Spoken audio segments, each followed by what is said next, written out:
Mesdames et messieurs les présidents, mesdames et messieurs les ministres, mesdames et messieurs les parlementaires, messieurs les officiers généraux, mesdames les ambassadrices, messieurs les ambassadeurs, mesdames, messieurs, chers amis. Je dois vous dire que je suis particulièrement heureux de vous retrouver pour cette nouvelle édition de la conférence des ambassadeurs après 2 années où le contexte sanitaire mondial nous a empêchés d'honorer ce rendez-vous. Cela manquait, même si l'année dernière, cela s'était tenu à travers d'autres moyens, mais la convivialité, les échanges informels, les voies et moyens de bâtir des convergences ne sont pas les mêmes.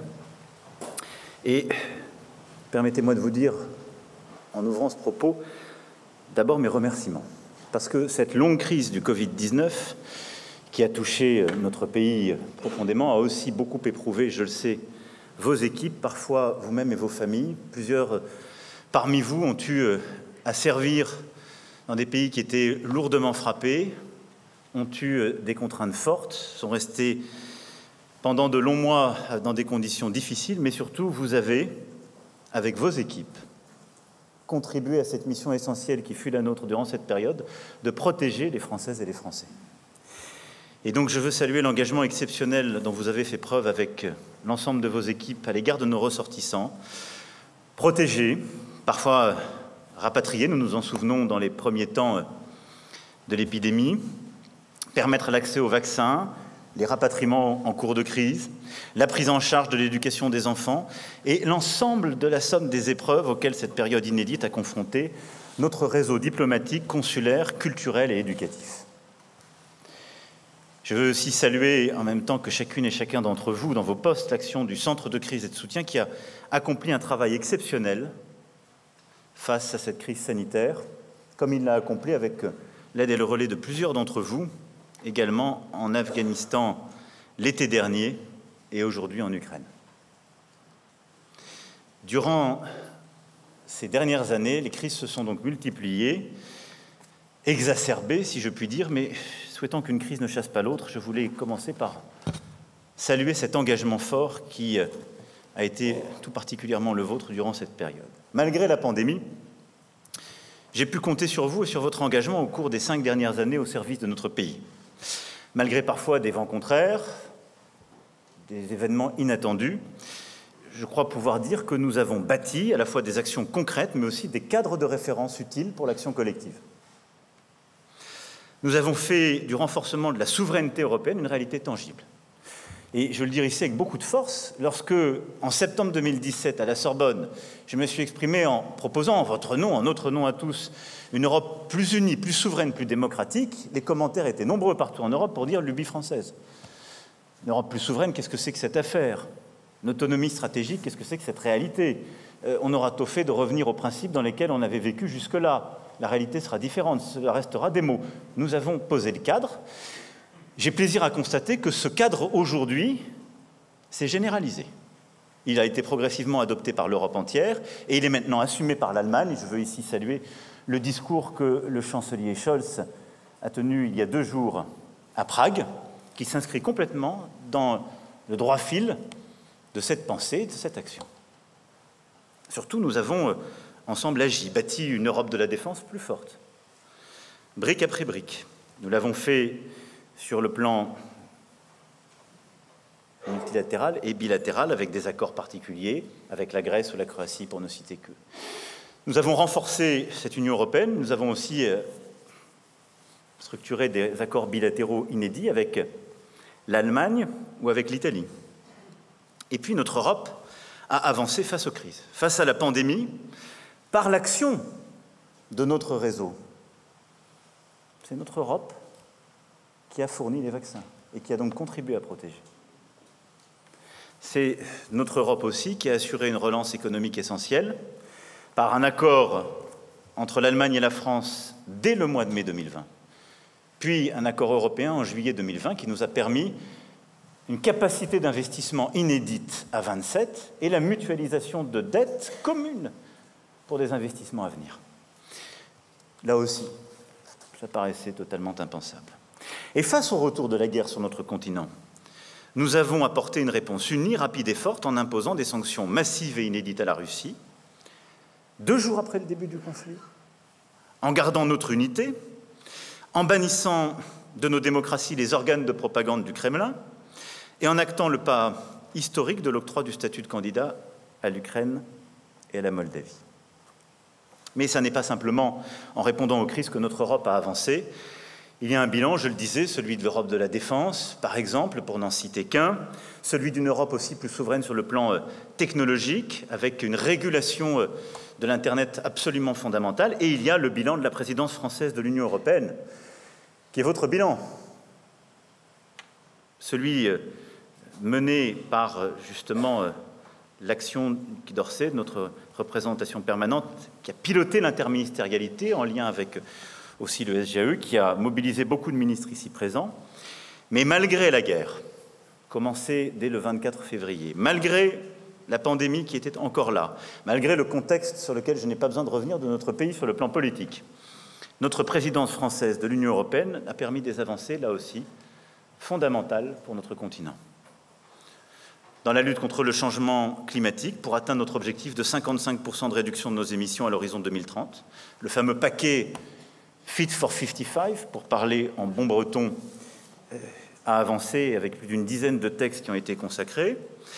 Sur l'amélioration des conditions de travail et de vie des citoyens européens, avec la directive sur les salaires minimaux, sur l'égalité salariale entre les femmes et les hommes, mais aussi sur l'égalité de représentation, justement, au sein du comité de direction, des textes qui parfois étaient bloqués depuis plus de 10 ans, qui, grâce à la nouvelle coalition allemande, ont permis de changer les équilibres. Sur la régulation des géants du numérique, pour mettre fin à la loi du plus fort, avec les 2 directives dites DSA-DMA, sur la défense aussi, avec l'adoption de notre boussole stratégique, exercice que nous avions lancé aux côtés de nos amis allemands sous leur présidence. Nous avons transformé notre Europe. Elle n'est plus la même qu'il y a 5 ans, elle est plus consciente d'elle-même, plus souveraine, plus forte. Et ce faisant, nous avons démenti par les actes tous ceux qui voyaient dans le Brexit le début d'une longue série de renoncements et apporter la démonstration de la force et de la vigueur d'une Europe unie et de ses principes. Deuxième élément sur lequel je voulais insister, rendre hommage au travail fait ces dernières années, c'est celui de ce multilatéralisme efficace que nous avons défendu. Il faut bien le dire, il y a 5 ans, nous étions aux côtés d'une puissance américaine qui est normalement, et elle est heureusement redevenue le garant de beaucoup d'équilibre et de textes, qui décidait de sortir de la plupart des accords qu'elle avait contribué à construire, pour lesquels elle avait largement œuvré. Sur le climat et les accords de Paris, ou dans la lutte contre la prolifération nucléaire et avec le JCPOA. Et donc nous étions dans un moment de grande fragilisation de ce multilatéralisme. Tout est-il réglé? Loin de là, j'y reviendrai. Mais face aux défis communs, sans jamais renoncer justement à la lucidité, ce sera un des fils pour moi de cette expression devant vous aujourd'hui, je crois que nous avons essayé collectivement de préserver ce multilatéralisme efficace en associant tous les acteurs, États, ONG, société civile, entreprises. Je pense, pour ne prendre que l'un des derniers exemples, à ce que nous avons collectivement bâti, et la diplomatie française y a pris une part éminente face à la pandémie. Quelques semaines après celle-ci, nous avons été aux avant-postes sur l'initiative dite ACT-A. À quelques Européens, nous avons travaillé avec les États africains qui étaient touchés comme nous par la pandémie, mais encore plus fragiles.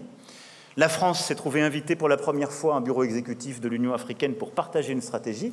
Et entre l'Union africaine et très rapidement le G20 où nous l'avons porté, nous avons construit une stratégie inédite pour l'accès aux vaccins, le développement des capacités de production, le renforcement des systèmes de santé. Dès 2017, face aux fragilités de l'accord de Paris et au retrait américain, là aussi, nous avons mobilisé tout le réseau. Et là où la France avait réussi en 2015 à réunir le monde et sceller l'accord de Paris, nous avons réussi, entre 2017 et 2020, à préserver cet accord. Plusieurs puissances, je le rappelle, ou n'avaient pas signé ou n'avaient pas ratifié, et les États-Unis sont retirés. Au moment où je vous parle, les États-Unis ont décidé d'y revenir. Mais Turquie et Russie ont ratifié, quel que soit le contexte international. Dès le 12 décembre 2017, avec le One Planet Summit, nous avons remobilisé, mis en place des coalitions d'acteurs nouvelles avec des États, des entreprises, des ONG, des chercheurs, attiré aussi beaucoup de chercheurs américains par des initiatives fortes et débouché sur un agenda concret pour le climat. Nous avons adopté la même méthode, nous l'avons ensuite scandée sur le financement et le financement privé, nous avons adopté la même méthode sur la question de la biodiversité en lançant ici même, en janvier 2021, la même initiative pour la biodiversité face au tâtonnement de la COP qui était en cours et qui, évidemment, avait été percutée par la pandémie. De la même manière, sur la régulation du numérique et de ses contenus, nous avons pris l'initiative dès 2018 de Tech for Good, associant là aussi les grands acteurs internationaux du numérique et notre réseau diplomatique pour essayer de trouver des voies de régulation positives. Nous l'avons complété par une régulation européenne que j'évoquais, et nous avons cristallisé cette action avec l'appel de Christchurch qui s'est tenu ici même à Paris, dès après les attentats en Nouvelle-Zélande, et qui nous permet aujourd'hui de mieux lutter contre les contenus terroristes et haineux en ligne. Nous avons inventé le Forum de Paris sur la paix, à l'occasion du centenaire de l'armistice de la Première Guerre mondiale, où chaque année, les porteurs de projets venus du monde entier se retrouvent et bâtissent là aussi de la convergence, des nouveaux consensus et une pensée des nouveaux équilibres. Nous n'avons rien lâché non plus dans cette période du combat contre les inégalités, en soutenant le partenariat mondial pour l'éducation aux côtés du Sénégal, en organisant le Forum Génération Égalité, en obtenant des avancées tangibles sur l'autonomisation des femmes, l'éducation des filles, le droit à la santé sexuelle et reproductive, la lutte contre les violences, le soutien aux combattantes et combattants de la liberté. Nous avons aussi, durant toute cette période, porté le combat pour la protection des droits fondamentaux, en défendant au travers du partenariat information et démocratie l'exercice de la liberté d'opinion, d'expression, l'accès à une information fiable. Nous nous sommes engagés aux côtés de tous les acteurs humanitaires pour la justice internationale et la lutte contre l'impunité. Et nous avons traduit cet engagement en apportant notre soutien concret à la lutte contre les crimes de guerre commis par la Russie sur le sol ukrainien, pour n'en citer qu'un, et remercier ce faisant tous les acteurs humanitaires qui sont des relais, soutiens, des volontaires si courageux, et nous l'avons vécu dans notre chair au Niger il y a 2 ans de cette lutte. Et puis, nous avons fait en sorte que la France demeure dans cette période une puissance d'équilibre qui permette justement de limiter les désordres et de construire des partenariats nouveaux. Avec une armée forte, et je pense qu'elle est un élément clé de cette stratégie, en assumant un exercice stratégique dès 2017, en bâtissant une loi de programmation militaire 2019-2024 respectée à l'euro près, qui nous a permis de réparer des éléments capacitaires, mais aussi de rebâtir une stratégie, je crois, plus adaptée aux réalités du monde, et à faire de l'armée française la première armée européenne, à coup sûr, de consolider notre dissuasion nucléaire et d'avoir la place qui est la nôtre aujourd'hui et qui soutient notre diplomatie. Nous avons aussi, en tant que puissance d'équilibre, placé notre partenariat avec l'Afrique au cœur de notre action multilatérale, là aussi dans une grammaire nouvelle, en associant pour le G7 de Biarritz, que la France a eu à organiser en 2019, l'Afrique au cœur, pas simplement invitée de la dernière demi-journée dans ce qu'on appelle joliment l'outreach, mais en l'associant au cœur de la stratégie et à la conception de tous les rendez-vous, et en portant ensemble des initiatives sur la scène internationale, en développant un axe euro-africain. Nous avons aussi bâti ce partenariat nouveau avec l'Afrique, j'aurai l'occasion d'y revenir, en regardant notre passé en face, et en particulier en renouant avec le Rwanda, qui est aujourd'hui un partenaire important de nos initiatives sur le continent. Partout dans le monde, nous avons fait face aux crises, en jouant, je crois ici pouvoir le dire, tout notre rôle de membre permanent du Conseil de sécurité, avec à chaque fois la même détermination à avoir un effet utile pour prévenir les escalades et trouver des voies diplomatiques à la résolution des conflits. Nous avons, ce faisant, démultiplié nos efforts pour répondre aux besoins humanitaires urgents de nos ressortissants et des populations civiles, en Ukraine, en Syrie, en Afghanistan, au Liban, ces derniers jours encore au Pakistan. À la cavalcade, je ne fais là qu'un bilan partiel, mais autour d'une Europe plus forte, de ce multilatéralisme efficace que, je crois pouvoir dire, nous avons contribué à préserver ou sauver. et à la construction aussi à la participation à la construction de nouveaux équilibres, je veux ici vous dire que vous pouvez être fiers de ce que nous avons collectivement accompli durant ces dernières années.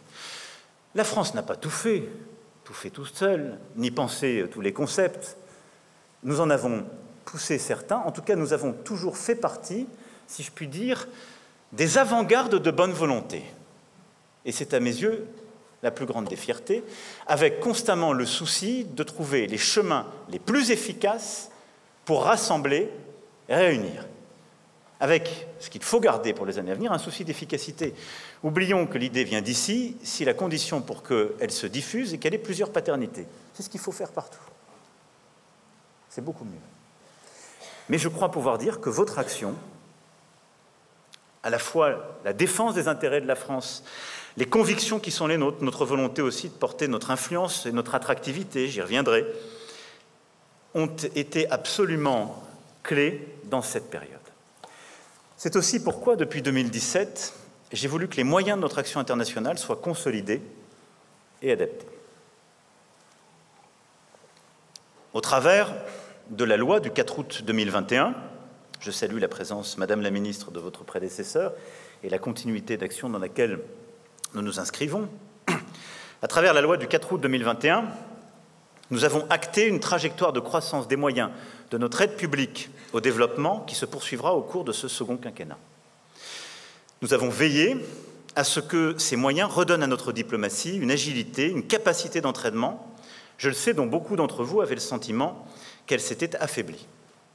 Nous avons engagé une évolution structurante qui sera poursuivie pour passer d'une politique de développement que nous étions déjà en train de changer, mais ça n'était pas assez perceptible pour nos partenaires, à une politique d'investissement solidaire qui nous permet d'agir avec un plus grand nombre d'acteurs, pays, organisations internationales, entreprises, acteurs de société civile, et surtout avec cette volonté de bâtir des partenariats d'égal à égal, sur le continent africain tout particulièrement, mais plus largement. Et donc nous avons, à travers ce texte, redonné des moyens très forts, et je dis mis fin à plusieurs années de diminution des crédits sur notre aide publique au développement, mais surtout réimpulser une philosophie nouvelle. Le ministère la porte, les ministères de tutelle, puisque le quai et l'économie et les finances ont un rôle clé à cet égard, et l'opérateur de cette action principale qui est l'agence, enfin l'AFD, il y a un rôle clé, avec en particulier la philosophie qui se dégage derrière Finances en commun, et qui a permis là aussi de restructurer notre action et de la démultiplier à travers le réseau de relations avec les banques de développement et les banques régionales du monde entier. Et je crois que nous avons là le début d'abord d'une nouvelle grammaire, mais d'une action beaucoup plus forte, plus puissante à travers le monde. Cela n'est néanmoins pas suffisant, c'est pourquoi en 2023, pour la première fois depuis au moins 3 décennies, votre administration, celle du Quai d'Orsay, verra son nombre d'emplois augmenter en même temps que se poursuivra la hausse de ses moyens financiers. Depuis 3 décennies. Je sais vos attentes et votre engagement à servir. Je veux donc ici vous dire toute ma confiance pour que votre énergie et que les moyens de notre politique étrangère soient efficacement mis en œuvre au service des intérêts de la France. Je sais aussi le trouble qu'a pu susciter chez vous la nécessaire adaptation de l'action publique que nous avons engagée. Notre diplomatie est d'ores et déjà l'œuvre de praticiens venus de multiples horizons et dont les compétences ne tiennent pas à leur appartenance à un corps, mais à leur expérience et leur capacité d'exercer de nombreux métiers en même temps. Et je veux ici porter une clarification très simple. Défendre un métier, ce que je fais profondément et ce à quoi je suis attaché, comme vous, n'a jamais signifié défendre un corps. Et donc défendre un métier est essentiel, et je le dis dans un ministère qui est l'un des plus ouverts à l'interministériel, agrégeant déjà énormément de talents à des postes éminents qui viennent d'autres ministères, ce qu'il nous faut d'ailleurs pouvoir généraliser chez les voisins. Ce que la réforme de la haute fonction publique doit permettre d'enrichir, c'est de consolider précisément les filières d'expertise et les filières métiers qui sont indispensables à la réussite de notre action diplomatique. Ce sont des métiers, ils ont leurs spécificités, ce sont des talents que nous formons, puis que nous continuons de former, dont nous bâtissons les carrières, il faut continuer de le faire et de le faire encore mieux. Et ensuite, il nous faut pouvoir déployer encore plus largement ces talents au sein de l'État, parce que nous en avons besoin, et mieux agréger aussi les compétences techniques venant d'autres horizons au cœur de notre diplomatie, et vous le savez parfaitement. Et cette réforme doit nous permettre d'avoir une diplomatie encore plus agile, là où la pandémie nous l'a montré, comme ce que j'évoquais par exemple sur la régulation du numérique. Il nous faut à la fois agréger ce qu'est le métier d'être diplomate, avec des connaissances extrêmement pointues dans les technologies, les réseaux sociaux ou dans l'épidémiologie. Et donc, le temps est à la capacité, dans des task force utiles et extrêmement mobiles, de savoir utiliser au mieux les compétences du métier diplomatique que nous savons former et qui est une force de la France, avec les technicités de plus haut niveau.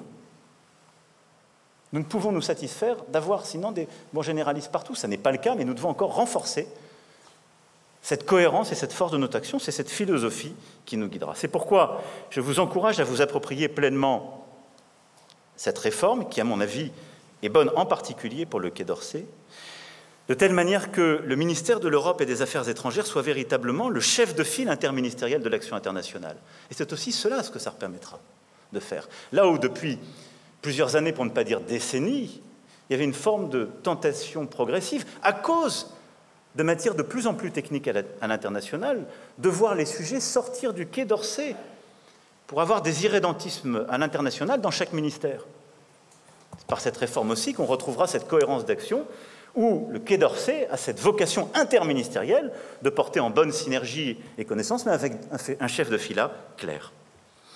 Je vous demande à cet égard de pouvoir enrichir la réforme sous l'autorité de la ministre et de l'ensemble de son équipe pour que notre diplomatie soit encore meilleure demain, encore plus agile, encore plus experte, encore plus forte. J'ai demandé à la ministre de l'Europe et des Affaires étrangères d'y travailler avec vous, en lien avec nos élus, le Parlement, dans le cadre des États généraux de la diplomatie qui seront ouverts dans quelques semaines, sur les missions et l'organisation qu'il nous faut pour avancer. Et cela, il faut le faire avec le même esprit de responsabilité, d'exigence que je vous connais en poste à l'étranger, le même esprit de pondération, de recul, la même volonté d'action, parce que c'est un moment de réflexion collective et parce que nous vivons, je vais y venir, aussi un moment de bascule du monde si intimidant qu'en quelque sorte, nous avons, chacune et chacun d'entre nous, avant tout des devoirs d'être encore meilleurs au service des Françaises et des Français, d'être plus efficaces. Tout cela, je l'évoque, au service, en effet, de la France dans un moment particulier. Et permettez-moi, à cet instant du discours, d'essayer, à vos côtés, modestement, de qualifier le moment international que nous vivons aujourd'hui. Je pense que moi-même, ici, précédemment, et beaucoup de mes prédécesseurs, ont dû dire que les moments que nous vivions avaient quelque chose d'exceptionnel. C'est indéniable à chaque fois. Je crois néanmoins que les preuves s'accumulent pour ce qui nous concerne cette année. Et il y a quelque chose dans le moment que nous vivons qui, je crois, relève à la fois de tendances très profondes et de long terme, mais aussi de l'accélération par la multiplication des crises, et tout particulièrement le retour de la guerre sur le sol européen, qui n'est pas un événement, si je puis dire, à isoler du reste, mais arrive comme presque une conséquence logique, une catalyse de beaucoup de phénomènes qui étaient à l'œuvre. Je vais, avec un raisonnement qui est sans doute très incomplet, très partiel, mais en essayant de mettre quelques briques, essayer de vous dire comment, à vos côtés, je vois les choses sur ce sujet. D'abord, je le disais, le moment que nous vivons est un moment de tendance lourde. Le monde dans lequel nous vivons a des forces extraordinaires, et je ne veux pas ici d'abord commencer par un discours catastrophiste. Nous vivons dans un monde, depuis quelques décennies, qui n'a jamais sorti autant de nos concitoyens de la pauvreté. Le système d'organisation du commerce international a permis cela durant les dernières décennies, c'est une réalité, qui a permis une accélération de l'innovation et de sa diffusion de manière inédite. Jamais l'humanité n'avait réussi à inventer un vaccin face à une pandémie en moins d'un an et le rendre si vite accessible à une bonne partie de l'humanité.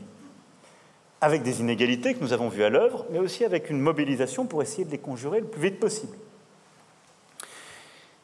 Nous avons aussi une interconnexion du monde inédite, qui est une force, qui est au service de l'intelligence de l'innovation de cette diffusion et qui donne une conscience universelle à beaucoup de pays et d'opinion publique.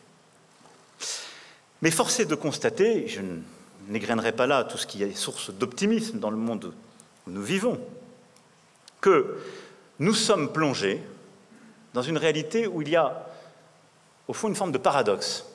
Jamais la scène nationale n'avait été aussi liée à la scène internationale, jamais les problèmes que nous avions à régler étaient essentiellement mondiaux, et jamais l'ordre mondial n'a été si fracturé et en accélération de fracturation. Et c'est ça notre principale difficulté. Et c'est la difficulté de ce contexte qui rend encore, je dirais, plus dramatique la guerre lancée par la Russie en Ukraine.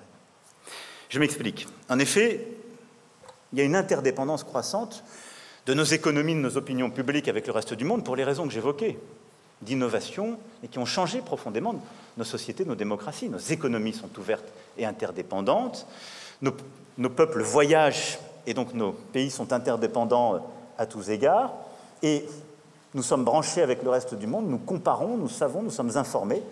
Donc tout ça est une grande bascule et bouscule nos pays intimement et l'ordre établi. Ça, nous l'avons vécu directement dans la pandémie qui a mis le monde entier à l'arrêt et désorganisé d'un seul coup toutes les chaînes de valeur, et cela durablement, par une pandémie qui s'est diffusée d'une manière extraordinairement accélérée, qui est le fruit de la mondialisation que nous avions vécue. Et qui, durablement, je le disais, pour conséquence d'avoir refracturé les chaînes de valeur, j'y reviendrai, mais d'avoir plongé près de 78 millions de citoyens du monde dans la pauvreté. La crise climatique, problème global qui nous percute tous, nous l'avons vécu dans ces dérèglements ces dernières semaines dans notre pays, mais de la tragédie en cours au Pakistan, au lac Tchad et dans beaucoup d'autres. Le dernier rapport du GIEC a montré que près de la moitié de l'humanité vit désormais dans la zone de danger, que de nombreux écosystèmes ont d'ores et déjà atteint un point de non-retour. Ce qui veut dire que le dérèglement climatique et la vulnérabilité, évidemment, de notre biodiversité, c'est un phénomène mondial qui touche l'intimité de chacune de nos sociétés, mais qui dérègle notre organisation, d'ores et déjà, puisqu'elle a commencé à être source de migration, et elle sera la principale source de migration dans les prochaines années. Et elle sera aussi la source de rééquilibres internationaux, compte tenu de la magnitude de ces impacts. De la même manière, ce qui semblait relever d'un ajustement spontané du monde et de la main invisible du marché, pour n'en citer que deux, l'énergie et l'alimentation, redevient, par la conséquence des crises, un sujet de géopolitique profonde. De fait, il l'était un peu, il l'est maintenant, résolument et de manière assumée. C'est un changement complet de notre grammaire. Mais ce qui veut dire qu'y compris pour nos pays, l'Europe est en train de le vivre dans sa chair, certains voisins plus que nous, compte tenu de la force de notre mix énergétique et de notre modèle. Mais ce qui veut dire que ce qui avait force d'évidence recrée des dépendances. Et puis, les risques de sécurité, sans doute aujourd'hui plus encore qu'hier, dont la grammaire est avant tout internationale, viennent déstabiliser plusieurs régions. Je pense en particulier à la prolifération nucléaire, au moment où la 10e conférence d'examen du traité sur la non-prolifération des armes nucléaires, qui est depuis un demi-siècle l'élément fondamental de notre architecture de sécurité, vient de se conclure par un échec. Je pense aussi à la menace terroriste, qui reste très importante en Afrique comme au Levant, et qui se nourrit d'ailleurs, parce que tous ces grands phénomènes mondiaux ont un effet qui se renforce, qui se nourrit de beaucoup de déstabilisations, des inégalités, de l'accroissement de la pauvreté ou des déstabilisations climatiques. Devrais-je citer, et je ne suis là pas encore exhaustif, aussi le fait démographique qui va massivement, profondément structurer la géopolitique des prochaines années. Il commence à le faire. Dans notre Europe, de manière implicite par les mouvements profonds et la déprise démographique qu'ont beaucoup de pays de l'Est, mais surtout à un moment où l'humanité n'a jamais été aussi nombreuse, par les profonds déséquilibres qui se sont instaurés entre les continents et qui vont s'accroître dans les prochaines années. Je le dis là pour ne citer qu'une partie des défis qui sont les nôtres, mais vous le voyez, tous ces défis ont une dynamique qui est profondément internationale et qui scelle l'interdépendance, parfois de nos vulnérabilités, de nos défis, notre agenda national, avec notre capacité à les régler à l'international. Nous ne pouvons régler, apporter de solutions efficaces et durables à ces sujets, en aucun cas simplement à l'échelle de la nation, en aucun cas. Nous ne pouvons le faire que si un ordre national est fort et si des coopérations sont établies avec des objectifs qui sont partagés. Or, et c'était le paradoxe que j'évoquais, sans doute, rarement en tout cas dans l'époque contemporaine, les cadres, les structures et les normes de l'ordre international ont été si bousculés et si affaiblis. Et là, il faut regarder avec lucidité, même si la réalité est cruelle pour nous, et sans pour autant c'est de nous affaiblir nous-mêmes, la situation dans laquelle nous sommes. L'ordre économique, le capitalisme ouvert, libéral, qui était une force, qui, je crois, le demeure, et qui avait permis de sortir tant de millions de citoyens du monde de la pauvreté, s'est déréglé. Et la confiance dans celui-ci n'est plus la même, dans notre pays et à l'international. C'est une réalité. Elle s'est déréglée au moment de la crise financière, où l'impensable est arrivé.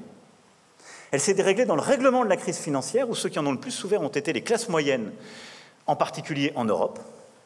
Et donc il y a une forme d'injustice de facto dans le règlement de cette crise. Et elle a contribué à fragiliser le consensus international sur ce modèle, et au fond son extension, dans nos frontières et à l'extérieur. La réalité de la crise climatique que j'évoquais et de la crise de la biodiversité ont montré aussi, en même temps que les inégalités dans nos sociétés, que ce modèle-là n'était plus soutenable parce qu'il ne pouvait plus laisser tant d'externalités gérées par d'autres. Le climat et l'équilibre social sont des externalités du modèle financier qui ne sont pas réintégrées en celui-ci. Et puis, je crois, le troisième épisode qui l'a profondément fracturé, c'est la pandémie. Là aussi, c'est un autre impensable. D'un seul coup, tout s'est refermé. Et nos économies ont fait l'expérience subie de l'autarcie. Alors, elles ont vu que ça n'était pas possible. Elles ont vu que ça n'était pas soutenable. Mais elles ont vu aussi que des vulnérabilités liées à un commerce international parfait, où en quelque sorte, plus aucun bien n'était stratégique parce qu'il était porté comme hypothèse qu'il circulerait librement de toute éternité, n'était plus vrai. Et donc la réalité, c'est que la pandémie a fracturé les chaînes de production, elle a re-régionalisé, parfois renationalisé certaines chaînes de production, et je pense qu'elle a durablement démondialisé une large partie de la production mondiale. Ça, c'est une première réalité qui fracture, qu'on le veuille ou non, l'ordre économique international. Ce qui n'est pas aisé pour régler une partie des problèmes. Deuxième élément, c'est que dans le même temps, le libéralisme politique était au cœur du projet, je regarde là aussi la réalité du monde, est de plus en plus bousculé. Alors ils avaient quelque chose de jumeau, tant il est vrai que nos démocraties ont progressé sur un consensus politique et social, primat de l'individu rationnel libre, système politique ouvert et état de droit, et progrès assuré aux classes moyennes. Mais nous sommes en train de vivre le début d'un moment illibéral.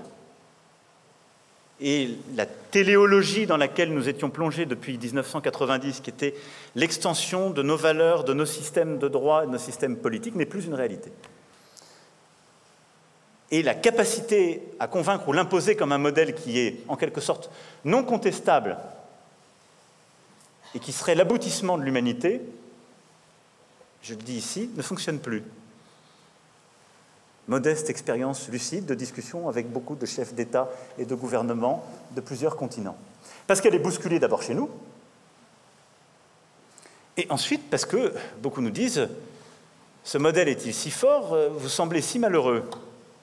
On a regardé le Capitole l'année dernière, on vous voit chez vous, les extrêmes montent partout, vous n'arrivez pas à régler la grande pauvreté, vous débattez sur le climat. Je ne fais pas le plaidoyer, je dis juste que c'est une réalité. Nous aurons à le régler. C'est un immense défi pour nous, parce que je crois, malgré tout, et surtout, à l'universalité des valeurs qui sont les nôtres et des combats que la France a portés quand elle a contribué à bâtir l'humanisme et surtout les valeurs des Lumières et qui ont présidé à cela. Mais force est de constater que les choses sont aujourd'hui plus fracturées et que ce moment-là est une fragilité. Troisième élément, c'est aussi l'affirmation de puissance autoritaire et de déséquilibre que nous avons du mal à contrer ou endiguer. L'Iran, j'espère que dans les prochains jours le JCPOA sera conclu, mais nous voyons la difficulté qui est la nôtre collectivement. Et la Russie, membre permanent du Conseil de sécurité, puissance dotée, qui viole délibérément la Charte des Nations Unies dans une logique impérialiste assumée. C'est un changement profond. Mais le fait que, par le droit et le jeu des puissances et l'équilibre des capacités de dissuasion, ces dernières années, nous n'ayons pas réussi collectivement à contenir ou endiguer ces puissances de déséquilibre, est un problème évidemment qui fragilise l'ordre international. Et le dernier point, chacun sont liés mais il n'est pas le moindre, c'est que émerge de manière de plus en plus évidente, et c'est le fait qui va devenir le plus en plus structurant, et que malgré l'actualité nous ne devons pas perdre de vue, la géopolitique se structure progressivement autour d'une compétition entre les États-Unis et la Chine. Et cette compétition, elle est problématique pour nous à plusieurs égards. D'abord parce qu'elle incite la Chine, et nous le voyons à l'œuvre, à redéfinir les règles du jeu international en installant un narratif selon lequel ces règles, au fond, seraient centrées sur la puissance américaine. Et ce qui était un consensus universel et établi est maintenant quelque chose qu'ils peuvent légitimement contester en proposant d'ailleurs des solutions, des valeurs qui conviennent mieux à plusieurs géographies du monde. Et donc, il y a en quelque sorte une compétition d'universalisme qui est à l'œuvre. Et la Chine, ce faisant, cherche à bâtir, à l'aune de son intérêt propre, mais un ordre international qui soit en concurrence, en compétition avec celui dont Washington était le garant en dernier ressort, mais enfin qui était aussi le nôtre, à tous ces égards. Ça fragilise la capacité de l'ordre international. Par contre, il y a une chose, dans ce contexte qui est clair, c'est que nous avons toujours, c'est la force, je le crois, de la diplomatie française et de notre nation. Nous n'avons jamais été ni alignés ni vassalisés derrière quelque puissance que ce soit. Nous avons des partenaires, nous avons des alliés, nous avons une convergence de valeurs avec les États-Unis d'Amérique qui est forte, mais nous avons toujours gardé, et j'y reviendrai, notre indépendance.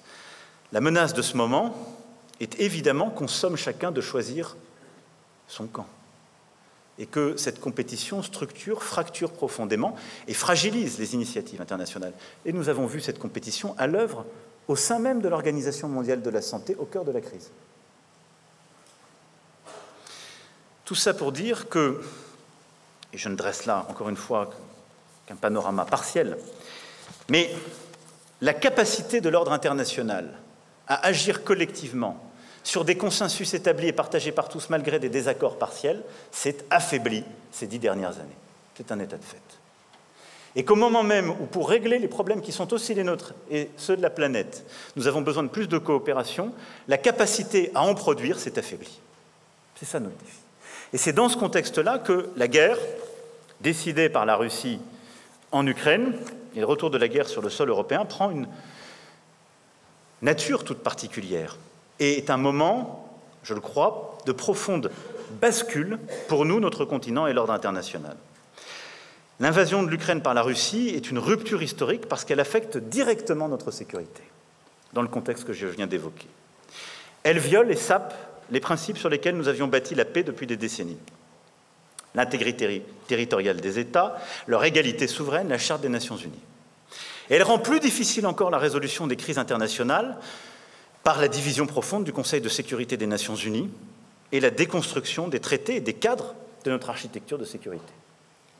Donc elle vient appuyer ce qui était déjà à l'œuvre. Elle est aussi une rupture par la nature de cette guerre et les conséquences mondiales qu'elle emporte. Et la puissance de ces conséquences sur à la fois l'énergie, l'alimentation, l'immigration, l'information mondiale. Et on le voit dans nos opinions. Et d'ores et déjà, cette guerre,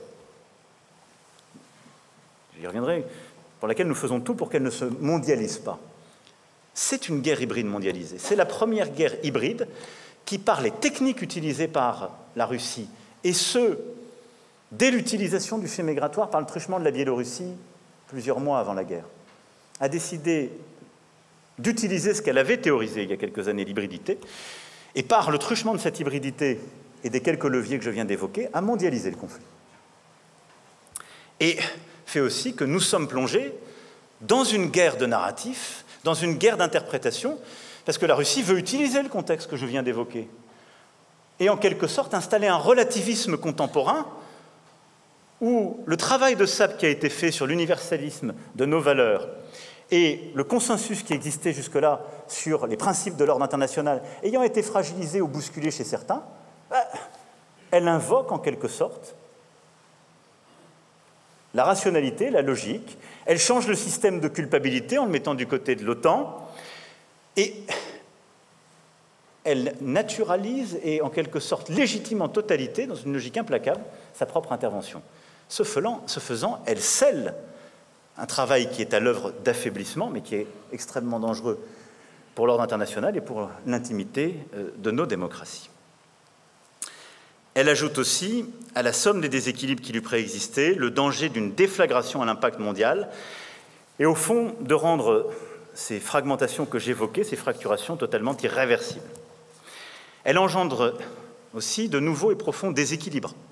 Elle aggrave la fracture nord-sud. D'abord parce que nous devons regarder tous les pays qui se sont abstenus lorsque nous avons demandé à chacun de choisir. Et en quelque sorte, cela a révélé le doute sur un consensus qu'on pouvait penser beaucoup plus puissant. C'est une réalité qui doit nous conduire au travail, j'évoquerai cela dans un instant. Et parce que plus d'1,7 milliard de personnes dans le monde sont directement affectées par la hausse des prix des aliments et de l'énergie, et beaucoup plus encore dans les semaines à venir. Et donc, cette guerre, au fond, risque, ce faisant, d'accélérer, elle est en train de le faire, les fracturations, mais aussi la summa divisio mondiale, la Russie étant en quelque sorte le déclencheur, la puissance de déséquilibre, mais qui va accélérer cette summa divisio entre les États-Unis et la Chine, car la Chine est tapis derrière, qui, ayant structuré le camp de l'abstention, cherche à pousser ses intérêts profonds et à instaurer, au fond, un rééquilibrage, en tout cas une scission de l'ordre international qui n'est absolument pas dans notre intérêt et que nous devons prévenir. Enfin, les forces sont là à l'œuvre qui doivent y conduire. Et les tensions actuelles dans le détroit de Taïwan et ces dernières semaines contribuent à ce que cette grammaire est quelque chose d'implacable. Et donc c'est bien à cette réalité, dans le contexte que je viens d'évoquer, que nous devons faire face. Une guerre d'annexion à nos portes, menée par une puissance dotée, membre permanent du Conseil de sécurité, adossée à une guerre hybride, déployée à l'échelle mondiale, et une déconstruction historique des cadres qui permettaient de réguler la mondialisation et les relations entre nations. C'est ça, la guerre en Ukraine. Et donc, je le dis ici avec beaucoup de force parce que c'est un changement profond pour notre pays et notre diplomatie. Le temps où nous pouvions espérer tirer les dividendes de la paix est révolu, et je pense pour longtemps, parce qu'il va nous falloir la défendre et la rebâtir. Le temps où nous pensions pouvoir jouir de nos libertés sans en payer le prix est dépassé. Il nous faut chérir notre liberté et nos valeurs, mais il va nous falloir les défendre, nous battre pour elles et accepter toutes les conséquences que cela implique quand d'autres se battent en notre nom pour elles. Ce qui se passe exactement aujourd'hui en Ukraine. Et le temps où l'ordre international défini après la Seconde Guerre mondiale, consolidé à l'issue de la guerre froide, était au cœur des relations entre les nations, est battu en brèche. Il nous faut le reconstruire. Voilà le constat, et à mes yeux, le cœur de ce moment que nous vivons. Vous le voyez bien, tout ça ne doit pas inciter ni au pessimisme ni à la fatalité. C'est un immense défi, immense. Et donc pour ce faire, il nous faut vraiment une diplomatie de combat, au pluriel, et essayer de définir très clairement quelques principes et quelques objectifs pour éviter en quelque sorte que le mouvement gravitaire que j'ai décrit ne se poursuive et qu'au fond, la guerre, d'une part, ne s'étende, mais d'autre part, n'accélère les phénomènes à l'œuvre et le désordre international que j'évoquais. C'est ça, le défi d'aujourd'hui, qui est celui de la France et de sa diplomatie. Alors pour ce faire, de manière très prosaïque, mais dans ces moments complexes, je trouve qu'il est toujours bon de rappeler des choses simples. Je voudrais ici juste donner quelques invariants à mes yeux et moyens de bâtir cette diplomatie et nous donner 3 grands objectifs. Ils ne seront pas exhaustifs, mais je pense qu'ils nous donnent un cap utile. Les invariants et les moyens, je veux qu'on garde en tête, c'est d'abord le respect de la souveraineté de chaque État et de son intégrité territoriale. Je pense que c'est très important, d'abord parce que c'est le meilleur argument que nous avons aujourd'hui face à la Russie. Parfois, l'Occident a pu introduire le doute sur ces sujets, au nom même de nos valeurs. Parfois, avons-nous nous-mêmes, par nos actions, documenté le procès que d'autres nous faisaient à cet égard. Je veux ici que ce soit clair, c'est pour moi un invariant. On ne bouge pas le destin des peuples en se substituant à eux. On peut construire des coalitions pour qu'ils soient contraints de changer leurs dirigeants, on peut faire pression, on peut construire des actions utiles, on pourra légitimement, à travers le temps, interroger les mécanismes pour le faire utilement. Je crois aux coalitions régionales, aux pressions multiples d'acteurs. Nous devrons d'ailleurs réévaluer collectivement tous nos dispositifs de sanctions à l'aune de ce que nous sommes en train de faire et des résultats que nous aurons dans les prochains mois et prochaines années. Mais, je veux ici le poser, la souveraineté des peuples et l'intégrité territoriale des États, c'est un invariant. La deuxième chose, dans ce monde complexe, c'est qu'il faut assumer à chaque instant de pouvoir et de toujours continuer à parler à tout le monde. Si la diplomatie était l'art de parler avec les gens avec lesquels nous sommes d'accord, je vous ne proposerai pas l'ambition pour le réseau que j'exposais tout à l'heure. Parce que nous aurions besoin de beaucoup moins de postes et de beaucoup moins de moyens. Mais il faut totalement l'assumer.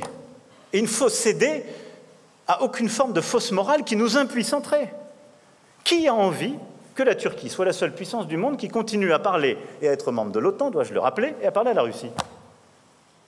Et demain, à ce que les mêmes d'ailleurs qui oublient de le dénoncer puissent dire c'est formidable, regardez comme la Turquie est forte. La France n'est même pas capable de construire la paix, la belle affaire. Vous la sommez chaque jour de ne plus parler. Oui. Le métier de diplomate, c'est bien de parler à tout le monde, y compris aux gens, et surtout aux gens avec lesquels nous ne sommes pas d'accord. Et donc nous continuerons de le faire, mais avec là aussi une grammaire simple. Nous avons des coalitions, nous avons des alliés.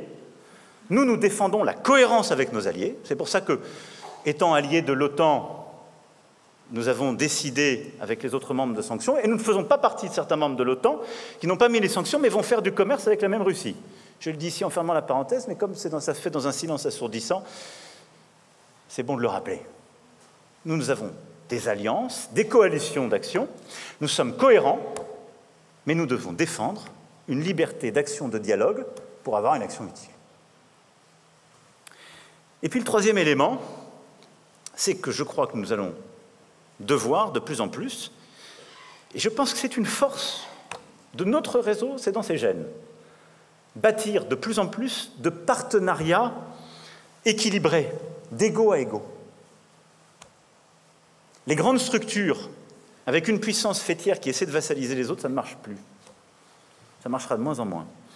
Mais l'idée de bâtir des partenariats qui soient régionaux, j'y reviendrai, ou qui soient bilatéraux, où avec beaucoup de respect, on redéfinit des équilibres, avec une grammaire qui est d'ailleurs différente, où le sport, la culture, j'y reviendrai tout à l'heure, les éléments de gastronomie, ce qu'on appelle l'influence, ou le soft power en bon français, je crois, sont des éléments clés d'une capacité à agir utilement et à compléter encore plus notre axe. Ça, c'est à la fois les invariants et les principes de méthode. Je voulais les rappeler ici pour que les choses soient claires pour chacun et pour qu'on puisse ici avancer. Ensuite, je voudrais nous assigner 3 objectifs simples qui d'ailleurs s'inscrivent dans la cohérence de notre action, parce que je pense que ce que nous avons fait ces dernières années n'était pas orthogonal, bien au contraire, avec ce que nous sommes en train de voir se jouer devant nous. Je pense que le premier objectif de notre diplomatie, ça doit être de défendre la force, l'influence et l'indépendance de la France. Le premier, et parfois quand il n'y en a qu'un à suivre, c'est celui-là. C'est cohérent et ça scelle cette intimité entre l'objectif national et international. D'abord parce qu'il n'y a pas de diplomatie forte s'il n'y a pas une économie forte. Ça n'est pas vrai. Les gens vous regardent, ils regardent vos armées, je l'évoquais tout à l'heure, ça on l'a, ils regardent votre économie. Nous avons mis fin à une longue période de désindustrialisation. Je suis fier que nous soyons les premiers en création de start-up, en développement. Nous sommes en train de réindustrialiser, mais enfin, on est loin du compte. La diplomatie doit servir cet agenda, pour aujourd'hui et pour demain. Parce que plus le pays sera fort économiquement, plus nous aurons une capacité à rayonner, installer, développer notre force. Et donc, à cet égard, je veux vraiment saluer le travail qui a été fait ces dernières années par l'ensemble des opérateurs, par tout le réseau, parce que moi j'aime la cohérence aussi sur le terrain. On a des opérateurs, mais sur le terrain, c'est l'ambassadrice ou l'ambassadeur qui doit piloter les différents ambassadeurs. Il y a une France partout dans le monde, il y a une France. Puis elle utilise des leviers, le réseau diplomatique, ses conseillères culturelles et les instruments qu'on lui donne, que ce soit l'AFD, Business France, etc., etc. C'est très important. Je ferme cette parenthèse. Mais il y a un très gros travail qui a été fait, je vous en remercie. Je veux qu'on continue l'accélération du travail pour notre attractivité. Et donc, nous allons évidemment pérenniser les fameux Choose France. Nous allons continuer d'ailleurs d'y porter à la fois notre force économique, mais également notre force culturelle, sportive et gastronomique. Parce que je crois à la synergie de ces agendas. Elle est très puissante. La force, il ne faut pas mettre les choses en silo. Les grandes entreprises sont comme les citoyens, ils cherchent une expérience. La France, ce sont des valeurs, c'est un rapport justement à la beauté qui nourrit son attractivité. Tout ça a beaucoup de synergie et nous avons su parfaitement le développer. Je vous dis, ça marche beaucoup mieux de faire Choose France à Versailles, de pouvoir parler culture, de faire rencontrer toutes celles et ceux qui portent nos grands projets culturels, en même temps d'expliquer nos réformes. C'est d'ailleurs un avantage comparatif de la France par rapport à beaucoup d'autres. Et je vous l'écris, d'ici à 10 ans, ça marchera mieux que des stations isolées du reste du monde, de réunir les gens à proximité de Paris dans des très beaux lieux. Donc nous allons continuer, mais cet agenda d'attractivité est clé à mes yeux. Clé. Et donc vraiment, je salue le travail de toutes celles et ceux qui l'ont porté, mais je vous demande qu'on continue à aller encore plus fort. De la même manière, tout ce que je veux qu'on poursuive sur la diplomatie gastronomique, le développement de notre tourisme, est absolument clé. Donc là aussi, le rôle de Business France, d'Atout France, des initiatives pour la gastronomie, des prix que nous avons su créer, de ce qui a été conduit, est absolument nécessaire. Ça n'est pas une mission accessoire, parce que là aussi, elle a énormément de synergie avec le reste. Je veux ensuite que nous puissions évidemment continuer de développer notre stratégie de commerce extérieur, au service de cet agenda économique. Et ce faisant, si je puis me permettre, en appuyant sur... Je voudrais juste donner 2 accents toniques en complément de tout ce qui est fait. Moi, je suis frappé de voir, vous me direz, les délégations du président de la République sont le meilleur exemple de ce que je vais ici. Non pas dénoncer, mais on a collectivement beaucoup d'habitudes. J'ai souvent les mêmes groupes dans mes délégations et parfois, dans quelques voyages, je m'aperçois qu'ils ne sont pas forcément ceux qui ont le plus besoin de moi pour s'installer dans les pays. Puis après, je regarde même, quelquefois, est-ce que ça a créé beaucoup d'emplois en France? Ce n'est pas toujours ceux qui ont créé le plus d'emplois en France. Donc je pense qu'il faut qu'on arrive à resynchroniser ces agendas pour que ce soit compris et soutenu par nos compatriotes. Il faut qu'on accompagne beaucoup plus, encore qu'on a commencé à le faire ces dernières années, les petites et moyennes entreprises et les entreprises de taille intermédiaire à l'international. Si on est différenciant, c'est là. Et ce qu'on a réussi à faire en mettant en synergie la Banque publique d'investissement, Business France, le réseau est clé. Mais on change la vie d'une petite et moyenne d'entreprise, d'un territoire français, si on l'amène dans un déplacement ministériel ou si une ambassade prend une initiative, beaucoup plus que pour un grand groupe, on le sait bien. Et donc là, ce travail a été largement commencé ces dernières années, mais il faut qu'on l'accélère absolument pour pouvoir démultiplier cette stratégie d'accompagnement qui est une démonstration, qui est la démonstration, je dirais, la plus parfaite et automatique de la force de notre réseau, de sa puissance pour les acteurs économiques du territoire français, qui sont après, si je puis utiliser cette formule, vos meilleurs ambassadeurs. Ensuite, je souhaite qu'on puisse mettre en cohérence notre stratégie de commerce extérieur avec France 2030. Nous sommes en train d'investir massivement sur plusieurs segments d'innovation, mais aussi de transformation de notre tissu créatif, agricole, industriel. Il est absolument clé que le réseau accompagne les priorités de France 2030. Parce que c'est comme ça qu'on arrivera tout de suite à avoir des acteurs qui ont la bonne maille d'action et qui trouveront les bons partenaires. C'est ce qui nous permettra aussi de mieux servir certaines PME agricoles, par exemple, qui sont au cœur de ces projets, nos industries culturelles et créatives, qui sont un élément clé à mes yeux de ce que nous pouvons faire à cet égard. Et puis, dernier point sur la contribution à rendre la France plus forte et participer à justement son influence et son rayonnement, c'est au-delà de ce que j'ai pu dire, d'assumer totalement une stratégie d'influence et de rayonnement de la France. Le mot de rayonnement, certaines et certains le trouvent passé. J'aime moi le mot d'influence, il faut l'assumer. L'influence consiste simplement à expliquer ce que nous sommes et de pouvoir le porter, en respectant d'ailleurs les uns et les autres et en assumant qu'il n'y a pas forcément, si je puis dire, de rapport déséquilibré. Mais c'est expliquer ce que nous sommes. Ça, c'est au cœur de notre stratégie et ça permet de rendre la France plus forte, plus compréhensible dans le reste du monde et donc plus, en effet, influente à la fin. Et donc, au-delà de ce que j'ai pu dire sur notre stratégie d'attractivité, notre stratégie de commerce extérieur, je veux qu'on continue le travail qui a été commencé, qu'on le renforce sur l'école et l'éducation. La réforme que nous avons conduite de l'AEFE, à qui je veux rendre ici hommage, était absolument clé, a permis de démultiplier en changeant les cadres. Alors, ça a créé parfois des contrariétés, parce qu'on a assumé ce qui était parfois une réalité sur le terrain, mais on a permis d'en faire un vrai tissu permettant de scolariser nos enfants partout à l'étranger, et on sait d'ailleurs les géographies où nous devons aider et faire mieux, mais aussi très souvent de scolariser des enfants d'autres pays du monde entier qui souhaitent avoir accès à la langue française et à la qualité de notre enseignement. C'est une immense force, et donc là nous allons continuer d'investir, d'accompagner et de démultiplier aussi les coopérations, de la même manière que je veux que nous puissions renforcer encore nos coopérations universitaires avec les acteurs dans les pays clés pour nous sur ce volet. L'autre point, c'est la culture.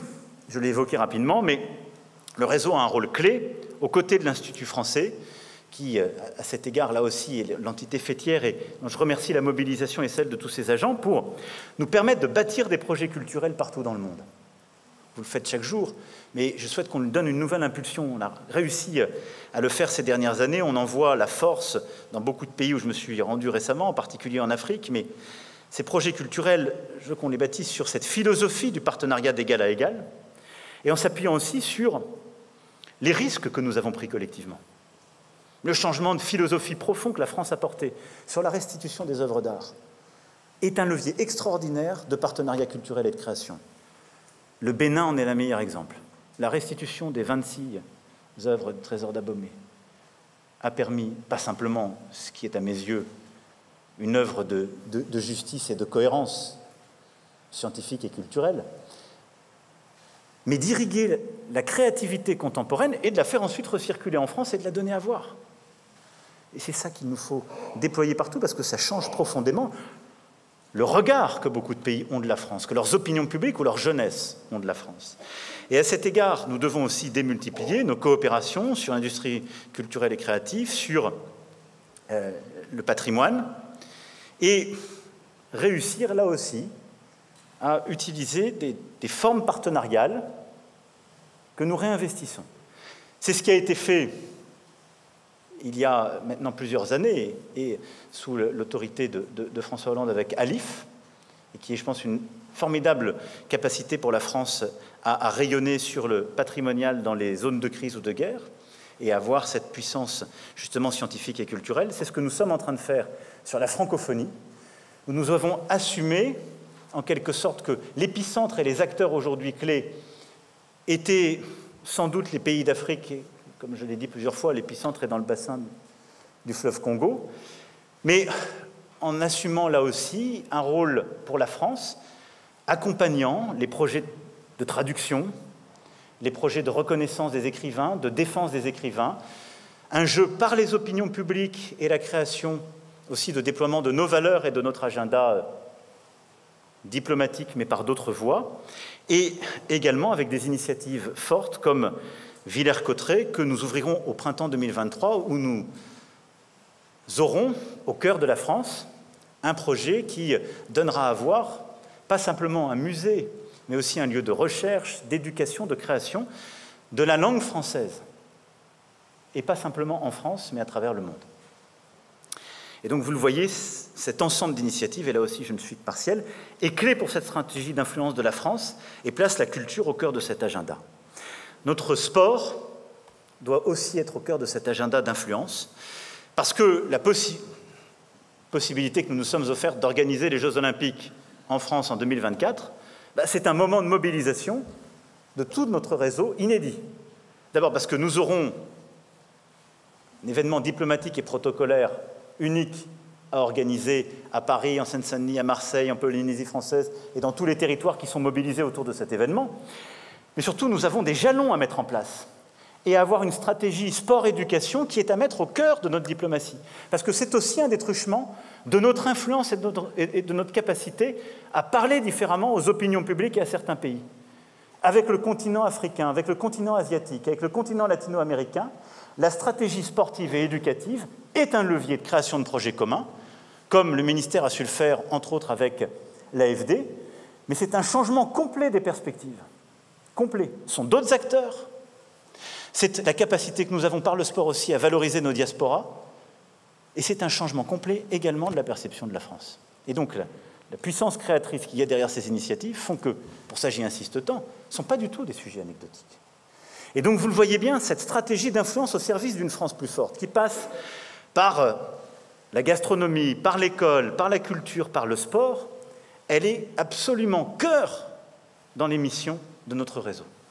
Cœur parce qu'elle permet de changer les perspectives, elle nous donne plus de force, elle permet d'avoir beaucoup plus de leviers sur les sociétés civiles, de créer d'autres connexions de société civile à société civile pour un pays comme la France, qui a des diasporas si fortes et qui est un levier aussi de reconnaissance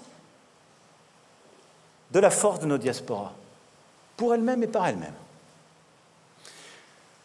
Parlant d'influence, je veux ici aborder aussi un levier plus défensif, et c'est une mission nouvelle des dernières années, mais qui doit être au cœur des missions du réseau. Le monde a changé, je l'évoquais, et notre pays est souvent attaqué. Et il est attaqué dans les opinions publiques, par les réseaux sociaux et des manipulations. Le continent africain en est le meilleur laboratoire. Alors, par tout ce que je viens de dire, je veux qu'on sape en quelque sorte les sous-jacents. C'est parce qu'on aura une vraie politique partenariale qui passe par la culture, le sport, qui valorise nos diasporas, qu'on enlèvera, si je puis dire, les sous-jacents du narratif russe, chinois ou turc qui vient leur expliquer que la France est un pays qui fait de la néocolonisation et qui installe son armée sur leur sol. C'est ça ce qui se passe. Donc il faut casser en quelque sorte déjà parfois les éléments qu'on leur laisserait à utiliser. Mais on doit être beaucoup plus agressif, mobilisé sur ce sujet. C'est pourquoi nous avons créé ces dernières années un poste d'ambassadeur justement dédié spécifiquement à cette question qui est absolument fondamentale et qui, à mes yeux, est, comme je viens de l'évoquer, clé et qui, permettant justement de travailler sur la diplomatie publique en Afrique, permet d'installer notre narratif et de donner nos arguments. Et je pense que collectivement, nous devons être beaucoup plus réactifs, beaucoup plus mobilisés sur les réseaux sociaux, travailler avec des alliés, des partenaires de la France dans les opinions publiques, pas simplement pour contrecarrer, évidemment, ces fausses informations, mais pour pouvoir les stopper de manière très claire au plus vite et porter la valorisation de nos propres actions. Et à cet égard, nous devons beaucoup mieux utiliser le réseau France Média Monde, qui est absolument clé, qui doit être une force pour nous. Et je pense que nous avons collectivement à repenser notre grammaire commune. Parce qu'il y a parfois un décalage conceptuel entre l'idée que nous nous faisons dans nos frontières, évidemment, de l'indépendance, elle est tout à fait légitime, des journalistes et des rédactions, mais la réalité à laquelle ces mêmes rédactions sont confrontées sur le terrain quand il y a des propagandes anti-françaises réelles. Nous avons besoin d'avoir des instruments de communication qui disent quand la France est attaquée à tort, qui disent ce que fait la France en vrai, et qui relaient notre action, l'action de nos écrivains, de nos artistes, de nos sportifs et de nos diplomates. Et aujourd'hui, on subit trop, on ne fait pas assez. C'est un changement de conception profond, d'organisation, d'outils. On a commencé à le mettre en œuvre, et c'est très cohérent avec ce que nous faisons sur le sol national aussi, parce que nous avons à en subir les conséquences, parce que cette propagande maintenant est aussi très active chez nous. Mais je compte vraiment sur vous toutes et tous et sur le réseau pour vous mobiliser dans cette stratégie d'influence, et donc vous le voyez bien aussi de contre-influence, pour combattre les narratifs mensongers, les informations fausses et défendre la réalité de notre action. Il ne s'agit pas de faire de la propagande, il s'agit de, pour les uns, défendre de l'information libre dans un cadre construit, j'y reviendrai pour l'action plus large, et pour les autres, de défendre par tous les réseaux encore plus fortes, et on va vous en donner les moyens, l'action commune. C'est à mes yeux, vous l'avez compris, un point clé. Défendre, permettre à la France d'être donc plus forte et plus influente passe par cette mobilisation et tous ces éléments que j'attends du réseau, ça passe aussi par une mobilisation de notre diplomatie à l'échelle européenne pour justement renforcer cette indépendance. Et on est dans un moment clé qui va structurer notre action, en particulier européenne, sur ce volet. On a commencé de le faire, on en a posé les sous-bassements, mais il va falloir aller beaucoup plus loin. Dès le sommet de Versailles, il y a quelques mois sous présidence française, nous avons acté la généralisation de l'agenda que la France avait porté dès 2017 sur ce volet. Les mois et les années seront clés pour bâtir notre souveraineté énergétique et technologique. C'est absolument clé. Nous en avons les moyens, mais là aussi c'est un changement profond, et l'Europe est le bon truchement. Et il ne faut pas choisir entre la souveraineté énergétique et le climat. Il faut faire les deux en même temps, et c'est au niveau européen qu'on peut faire les deux en même temps. Et donc c'est pourquoi nous aurons à défendre un agenda très volontariste en la matière, pour mettre fin à notre dépendance énergétique vis-à-vis de la Russie, accélérer la mise en œuvre de nos ambitions climatiques, réduire évidemment nos recours aux fossiles, diversifier nos approvisionnements et accélérer notre stratégie de transition. Ce qui passe par quoi? Avoir une vraie Europe de l'énergie, avoir une vraie Europe des réseaux électriques, qui est un des chantiers sur lesquels nous nous retrouvons avec l'Allemagne. Mais je le dis aussi avec beaucoup de force, la France devra défendre un agenda où il ne s'agit pas d'aller recréer d'autres dépendances. Quand j'entends qu'on pourrait substituer au gaz l'hydrogène, c'est vrai, si on produit l'hydrogène. Mais si on substitue au gaz d'hydrogène, qui certes est un moyen plus propre, qui est produit ailleurs, la belle affaire, on va recréer des dépendances géopolitiques dont nous voyons aujourd'hui tout le prix. Nous, parce que nous avons à la fois le renouvelable et le nucléaire, et que nous avons une stratégie dans le temps qui le portera. Mais ça doit être l'ambition européenne. Nous avons la possibilité de produire de l'énergie décarbonée. Et donc nous aurons à être vigilants en Europe pour qu'il n'y ait pas, à l'aune de la crise que nous vivons, de nouvelles dépendances énergétiques qui n'apparaissent. Et ça, pour moi, c'est au cœur des missions de la France. Nous aurons également, sur les matières premières critiques, les semi-conducteurs, la santé, les produits alimentaires, le numérique, évidemment, un agenda d'autonomie européenne renforcée à bâtir, ce que nous sommes déjà en train de faire, mais qui sera clé pour les prochains mois. De la même manière, c'est au niveau européen que nous aurons, pour bâtir cette indépendance de la France, à parachever le travail sur les sujets de sécurité et de migration et sur les sujets de défense. Nous avons commencé sous présidence française avec la réforme de Schengen et le pacte sur l'asile et les migrations, pour mieux protéger ensemble et dans la solidarité face aux crises migratoires. Il nous reste beaucoup à faire pour mieux prévenir les arrivées et mieux organiser la coopération pour les retours vers les pays d'origine et surtout pour homogénéiser, rapprocher, on le sait, nos systèmes d'accueil et d'asile. Et en matière de défense, nous aurons à renforcer nos capacités européennes de défense en augmentant les dépenses communes, en encourageant les projets communs, mais je vais le dire très clairement, la France aura une stratégie à 3 étages. D'abord le national.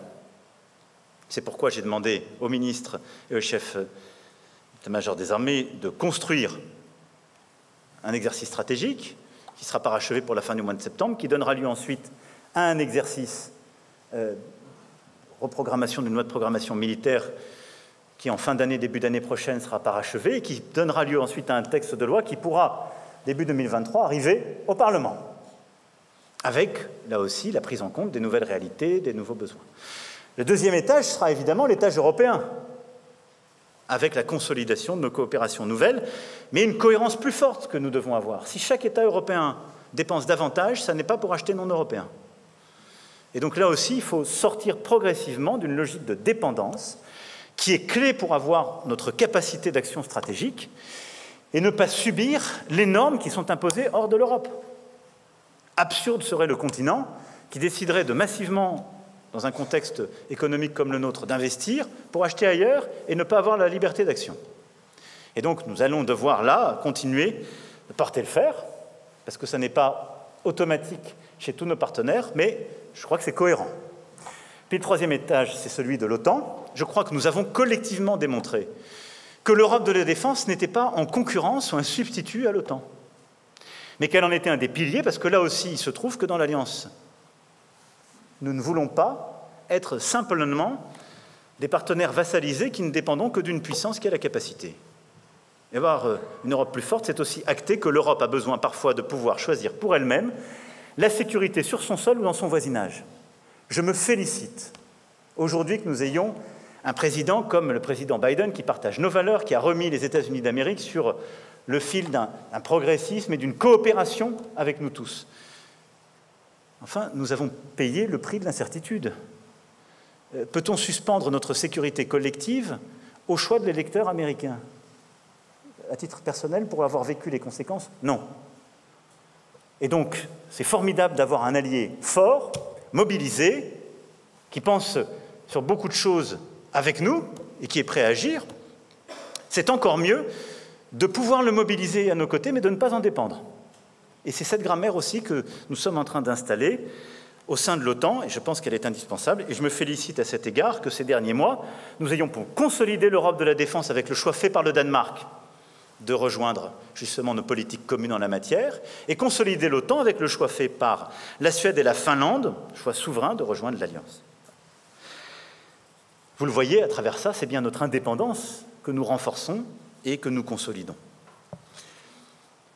C'est cette même volonté d'indépendance que je veux aussi au niveau géopolitique. En effet, l'Europe est de plus en plus autonome, elle se pense de plus en plus en termes géopolitiques, mais enfin l'Europe ne se limite pas à l'Union européenne. Et vous m'avez souvent entendu le dire, si nous ne pensons pas l'Europe hors de l'Union européenne, nous nous condamnons à ce que l'Union européenne épouse à terme l'Europe, et nous aurons, quoi qu'on le veuille le dire, à choisir entre l'intimité de nos politiques et la proximité des États et la cohérence géopolitique de ce qu'est l'Europe.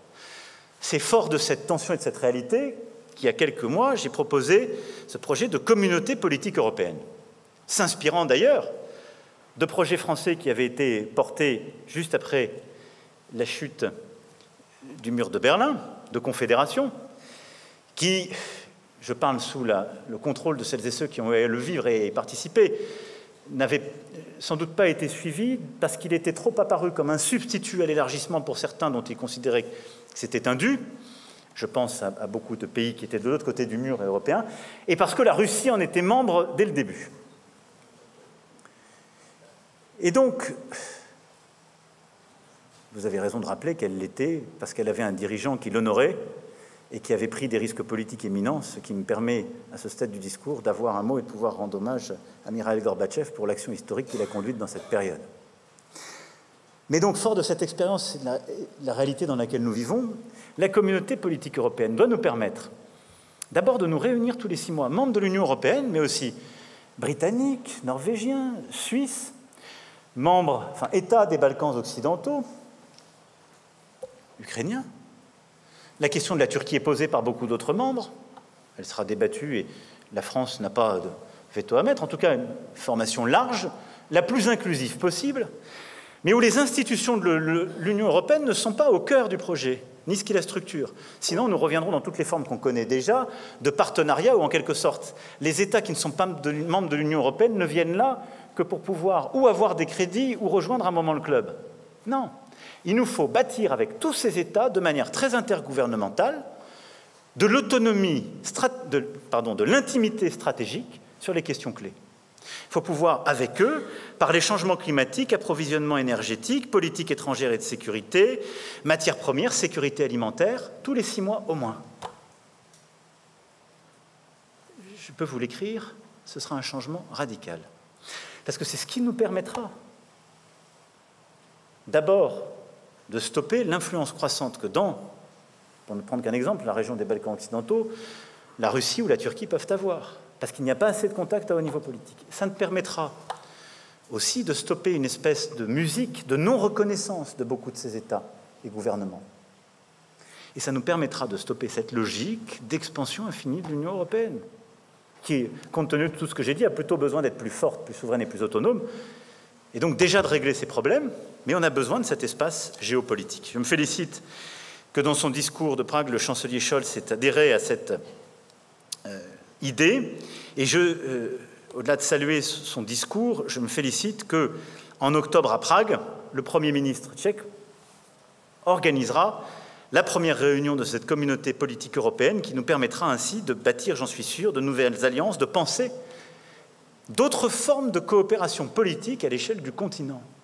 Et là aussi, de bâtir cette Europe qui est faite à la fois de diversité et de volonté commune. Et nous pourrons parler de projets stratégiques, de projets culturels, de beaucoup de choses. Il nous faut aussi affirmer notre indépendance à l'échelle européenne dans cette confrontation sino-américaine, et je terminerai par là le chapitre de l'indépendance, avec la même exigence que celle que j'évoquais tout à l'heure. L'indépendance, ça n'est pas l'équidistance. J'ai lu ce qui avait pu être dit quand je parlais de la France puissance d'équilibre. Je mettrai un S à ce terme, j'y reviendrai tout à l'heure.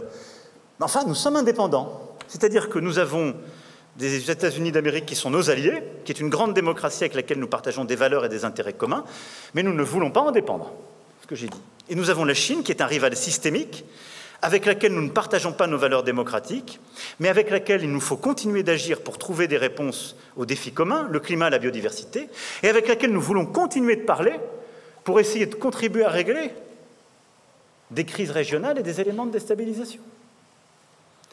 Et donc, la France et l'Europe doivent bâtir cette indépendance aussi géopolitique par rapport au duopole qui est en train de se constituer. Et nous n'avons pas à être sommés de choisir sur la manière de guider notre politique. Nous devons partout pouvoir garder cette liberté d'action qui va avec la fidélité aux alliances et aux coalitions. C'est aussi pour ça, pour ne prendre qu'un exemple qui est le théâtre de l'Indo-Pacifique, que nous avons établi une stratégie. D'abord une stratégie française au printemps 2018, qui s'est ensuite européanisée. Et la déconvenue, il faut bien le dire, de l'annonce AUKUS. Certains ont voulu y voir l'affaiblissement de la France. J'y ai vu une trahison, essentiellement de deux dirigeants qui n'auront d'ailleurs pas à décider pour leur pays dans les mois et les années à venir. Et avec l'arrivée de nouveaux dirigeants qui sont prêts à reconsidérer ces stratégies. Mais nous sommes cohérents. Nous ne sommes pas prêts à avoir une stratégie de confrontation avec la Chine dans l'espace Indo-Pacifique. Nous avons dans l'espace Indo-Pacifique une stratégie qui est de préserver la liberté de la souveraineté, la protection de notre espace, osais-je le dire aussi, la protection de notre espace maritime, qui se trouve en grande partie dans cette région, et de nos ressortissants, de nos partenaires. Et donc nous défendons la liberté de la souveraineté, nous voulons endiguer les volontés d'hégémonie dans cette région et y contribuer, en particulier avec l'Inde et avec l'Australie. Nous avons une stratégie militaire, diplomatique, climatique, mais nous ne sommes pas dans une logique confrontationnelle et nous ne considérons pas que des alliances qui ont été structurées pour certaines oppositions doivent s'étendre sur l'espace Indo-Pacifique. Voilà de manière très claire ce que ça veut dire, l'indépendance géopolitique française dans ce contexte. Ça, c'est pour le premier grand objectif, celui de l'indépendance, et donc d'œuvrer à une France plus forte, plus influente, plus indépendante. Le deuxième objectif que je voulais assigner à notre diplomatie, c'est évidemment d'agir pour la paix et la stabilité, d'être cette puissance d'équilibre pluriel que j'évoquais auprès de vous il y a quelques années. Alors, pas parce que nous aurions vocation à nous substituer au secrétariat général des Nations Unies, mais parce qu'il y a certains endroits où agir pour la paix et la stabilité est notre intérêt. Parce qu'on n'a pas intérêt à ce que ça s'étende, parce que ça nuit à nos compatriotes, parce que ça menace certaines de nos alliances, et parce que nous avons des partenaires, des amis qui sont bousculés par ces déséquilibres. Premier théâtre d'expression de cet objectif, évidemment, la guerre en Ukraine menée par la Russie. Et je vais donner très clairement les objectifs de notre diplomatie. Premier objectif, c'est d'aider l'Ukraine dans ce conflit qu'elle a subi.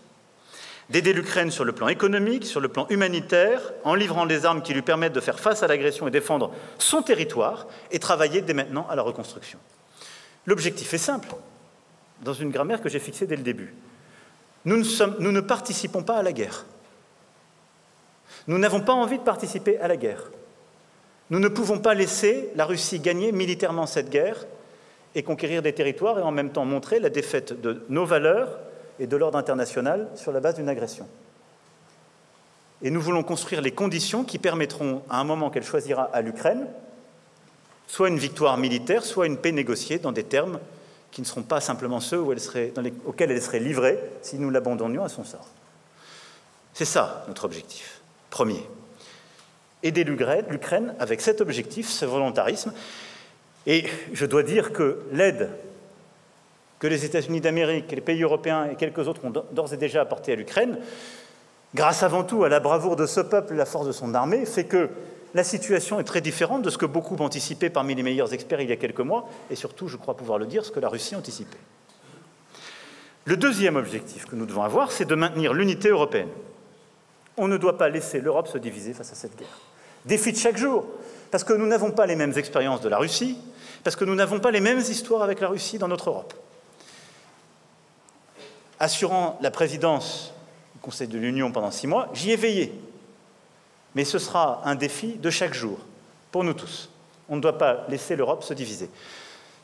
Ni s'aligner sur, en quelque sorte, les plus va-t-en-guerre, qui ferait courir le risque d'extension du conflit, de fermeture totale des lignes de communication, ni non plus considérer que nous pourrions laisser quelques États européens à notre flanc Est se livrer seuls à des actions. L'unité européenne est clé.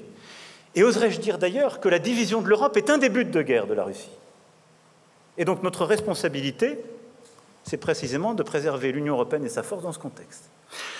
Troisième objectif, c'est que nous devons nous préparer à une guerre longue.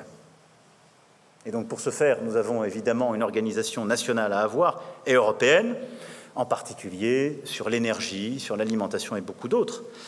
Mais très clairement, face à cette guerre longue, nous devons avoir une action qui est d'éviter l'escalade et de préparer la paix. Éviter l'escalade, c'est que le rôle pour moi de la France, c'est d'éviter qu'il y ait une escalade sur le nucléaire ou une escalade géographique. Et donc tout faire pour que des pays ne s'engagent pas dans le conflit de manière inconsidérée, conduisant à une extension géographique, et tout faire avec notre diplomatie pour éviter que ou le nucléaire civil ou les menaces sur le nucléaire ne conduisent à une escalade verticale, diraient certains. À cet égard, la France, comme vous le savez, s'est beaucoup mobilisée ces derniers mois, depuis le début, depuis mars, avec Tchernobyl et ces derniers jours, pour que le nucléaire civil soit bien, en quelque sorte, protégé de la guerre, et que nous essayons au maximum d'abord de permettre à l'agence internationale compétente, l'AIEA, de mener cette mission, d'assurer les éléments de sécurité et de sûreté de la centrale, et aussi de rappeler les nécessités de souveraineté de cette centrale nucléaire dans le cadre qui est le nôtre. Préparer la paix suppose de continuer à parler dans ce contexte, comme je le disais, à toutes les parties prenantes, et donc la France continuera, comme je l'ai fait il y a quelques jours, et comme je le referai après la mission de l'AIEA, à parler à la Russie, pour sur chaque point où son rôle est utile, pouvoir préparer les termes de la paix. Ça veut dire, à chaque moment du conflit, éviter l'escalade, et par exemple parler de nucléaire civil. Ça veut dire aussi préparer et travailler les termes de ce que sera une paix négociée, mais en actant que le moment sera déterminé par les deux parties prenantes, conformément aux invariants, aux objectifs que j'ai donnés. La France, les Européens ou qui que ce soit n'a pas à choisir pour l'Ukraine la paix qu'elle voudra, ni le moment de la négocier. Mais nous devons tout faire pour qu'une paix négociée soit possible au moment où les deux protagonistes se remettront autour de la table. Quatrième objectif, c'est d'essayer, de tout faire pour contrer la partition du monde qui est à l'œuvre à l'occasion de cette guerre, répondant ce faisant à ce que je décrivais il y a un instant. Et donc nous devons mobiliser le réseau diplomatique pour aller chercher et emporter la conviction de ceux qui ne partagent pas nécessairement nos choix. Soyons lucides. Le nombre de pays qui ont soutenu ouvertement la Russie est très faible. Et les pays qui l'ont fait sont assez peu fréquentables. Nous les fréquentons, mais enfin, ils ont des choix clairs de géopolitique. Il n'y a pas de surprise. Mais la masse des pays qui ont choisi l'abstention lors des votes qui ont été sollicités au printemps et l'été dernier a pu rassurer certains commentaires. Enfin, quand je les regarde sur le plan démographique, ils représentent une bonne partie de l'humanité. Et ça veut dire que cette bonne partie de l'humanité ne comprend pas totalement ce qui se passe. Et dans les dialogues que nous pouvons avoir avec nombre de dirigeants africains, asiatiques, latino-américains ou du Pacifique, les discours sont là pour dire qu'il s'agit d'une guerre régionale dont ils subissent les effets sans comprendre exactement ce qui s'y passe. Notre travail est d'abord de ne pas laisser s'installer une confusion. C'est une agression portée par la Russie et c'est la violation des principes de l'ordre international. Je peux vous dire qu'il n'y a pas une opinion publique africaine qui peut soutenir la violation de frontières et la souveraineté populaire. Elle s'est construite dans la décolonisation sur ce point. Et si on considère que ça peut être un nouveau dogme de l'ordre international, bon courage pour la paix sur le continent africain demain. Donc on doit reposer les bases claires. Sinon s'installera et laissera s'installer une forme de relativisme contemporain sur ce sujet. Et vous verrez que nous serons de plus en plus bousculés. Et donc nous devons aller au contact, expliquer la genèse, la réalité des faits. Et ce pourquoi nous sommes là, nous parlons à la Russie, mais nous désapprouvons et combattons les racines de ce conflit. La deuxième chose, c'est qu'on doit répondre à leurs angoisses, leurs difficultés, leurs problèmes. C'est le cadre de l'initiative FARM que nous avons prise, et c'est pourquoi, dès le mois de mars, la France a porté une initiative pour la sécurité alimentaire et aider à l'autonomie alimentaire de nombre de ces pays. Nous l'avons fait avec le Sénégal, et il a été endossé par l'Union européenne et l'Union africaine. Parce que si nous ne montrons pas chaque jour à nombre de ces pays que nous traitons les conséquences non voulues sur le plan alimentaire, ils finiront par nous lâcher. Nous devons maintenant réussir à faire de même sur la question des engrais, qui est absolument décisive pour justement développer l'agriculture de nombre de ces pays, là où ils avaient des vulnérabilités et des dépendances à l'égard justement de la Biélorussie ou de la Russie. Et puis, il nous faut bâtir progressivement des coalitions, même imparfaites, même incomplètes, avec plusieurs de ces pays. Je pense à l'Inde, je pense à la Chine, je pense à l'Afrique du Sud, à l'Éthiopie, à l'Algérie, au Sénégal ou à l'Indonésie, pour n'en citer que quelques-uns, qui peuvent partager une partie des objectifs que nous avons à nous donner pour ce conflit, en tout cas qui peuvent se retrouver à nos côtés pour éviter une extension géographique de ce conflit en Ukraine ou des moments de bascule qui pourraient advenir dans les prochains mois. Et je pense que le rôle de notre diplomatie, et par ce travail de conquête en quelque sorte, au-delà de celles et ceux qui sont acquis avec nous, de travailler à un regroupement progressif et de tout faire pour éviter une grande partition où il y aurait, in fine, ce que certains veulent écrire, l'Ouest contre le reste. Il y aurait beaucoup d'autres crises sur lesquelles je pourrais illustrer évidemment ce rôle de puissance d'équilibre de la France et les partenariats.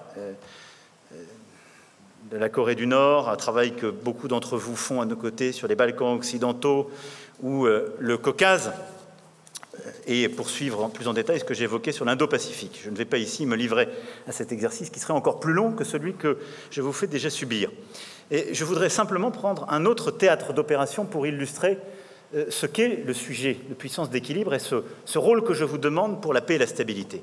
C'est l'Afrique. La France, pour le continent africain, a joué, de manière clé avec beaucoup d'autres, un rôle absolument fondamental pour la sécurité par son armée. Et je veux ici rendre un hommage appuyé à nos forces armées, au choix qui a été fait par mon prédécesseur François Hollande en 2013 de lancer l'opération Serval, puis à l'opération Barkhane, à nos armées sans lesquelles le Mali aujourd'hui ne serait plus un pays souverain avec intégrité territoriale, puisqu'un califat s'y préparait. Et je veux ici rappeler que cette intervention s'est faite à la demande d'un État souverain et de l'organisation régionale qui était la CEDEAO. Je veux saluer l'efficacité de nos armées, qui ont, jusqu'à encore ces derniers jours, porté des coups extrêmement durs grâce à l'appui de nos services et de notre réseau à de nombreux terroristes et groupes terroristes. Je veux saluer la mémoire des familles de nos soldats perdus sur ce théâtre d'opération et saluer évidemment tous nos blessés. Tout ça a été fait avec courage, efficacité et à la demande du chef de l'État. Et je veux féliciter nos armées de la parfaite exécution de ce que j'avais décidé en janvier dernier, à savoir le retrait du Mali, parce que simplement le cadre politique n'était plus là. Un État souverain ne voulait plus qu'on soit là, nous mettait en insécurité et ne voulait plus lutter contre le terrorisme. Et nous avons réorganisé notre dispositif, restant impliqués dans la lutte contre le terrorisme, en appui des armées du Sahel, et réorganisé essentiellement autour du Niger. Cela a été fait en bon ordre, de manière remarquable, et finalisé à la mi-août. Soyez-en remerciés et félicités. Mais nous devons tirer les conclusions de ce que nous avons vécu. Notre puissance militaire est clé. C'est un élément de crédibilité. Notre capacité institutionnelle et politique à l'activer lorsqu'on en a besoin est décisive. Très peu d'armées en Europe et dans le monde auraient pu si vite décider et agir. Très peu.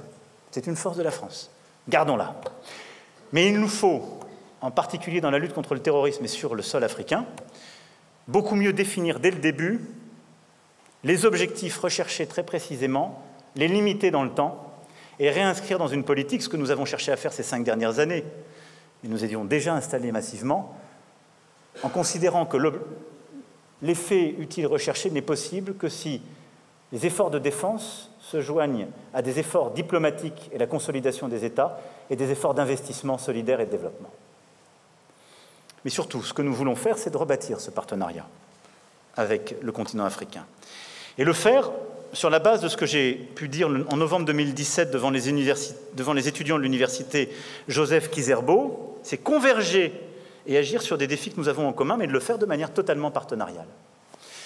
Et donc sur la sécurité, de le faire à la demande des États, en appui de leurs armées, avec un dispositif qui sera réarticulé dans les prochains mois, où la France n'aura plus un dispositif posé, parfois trop longtemps, mais une intimité beaucoup plus forte avec les armées africaines qui le souhaitent quand elles expriment clairement leurs besoins, avec des objectifs stratégiques clairs et un cadre posé.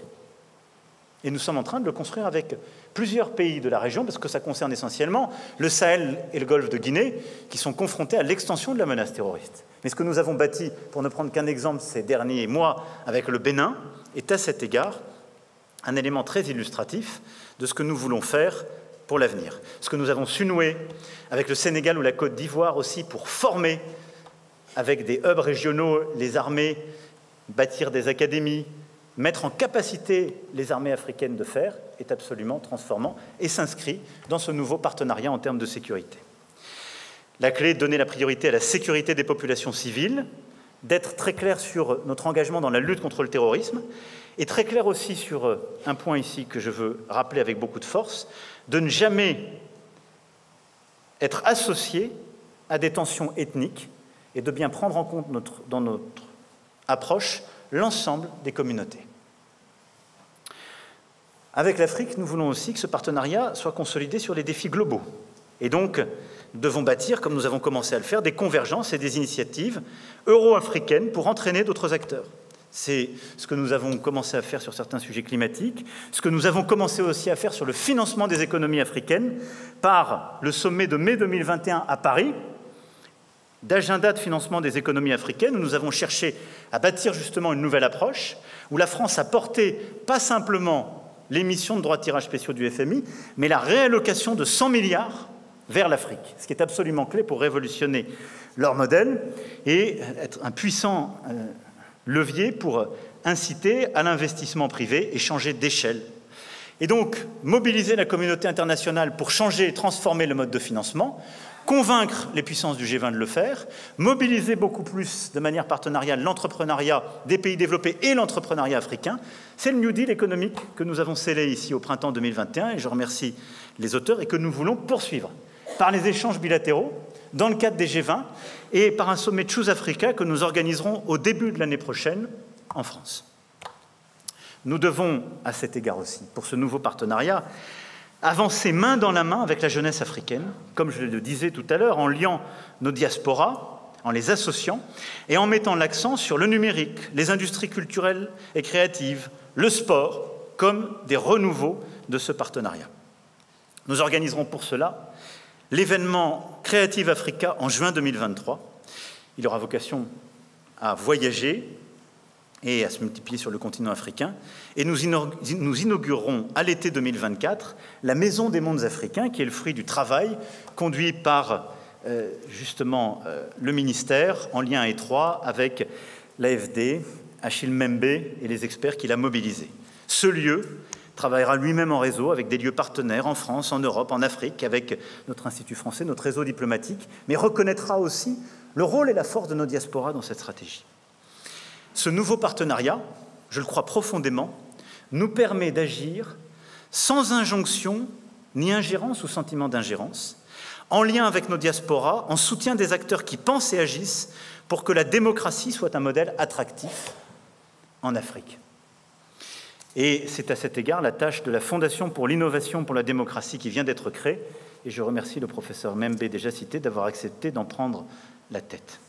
Vous le voyez, c'est une stratégie fondamentale, et je le disais à Ouagadougou, je le disais en 2018 devant vous, c'est une conversion du regard, c'est un changement complet de méthode, d'approche.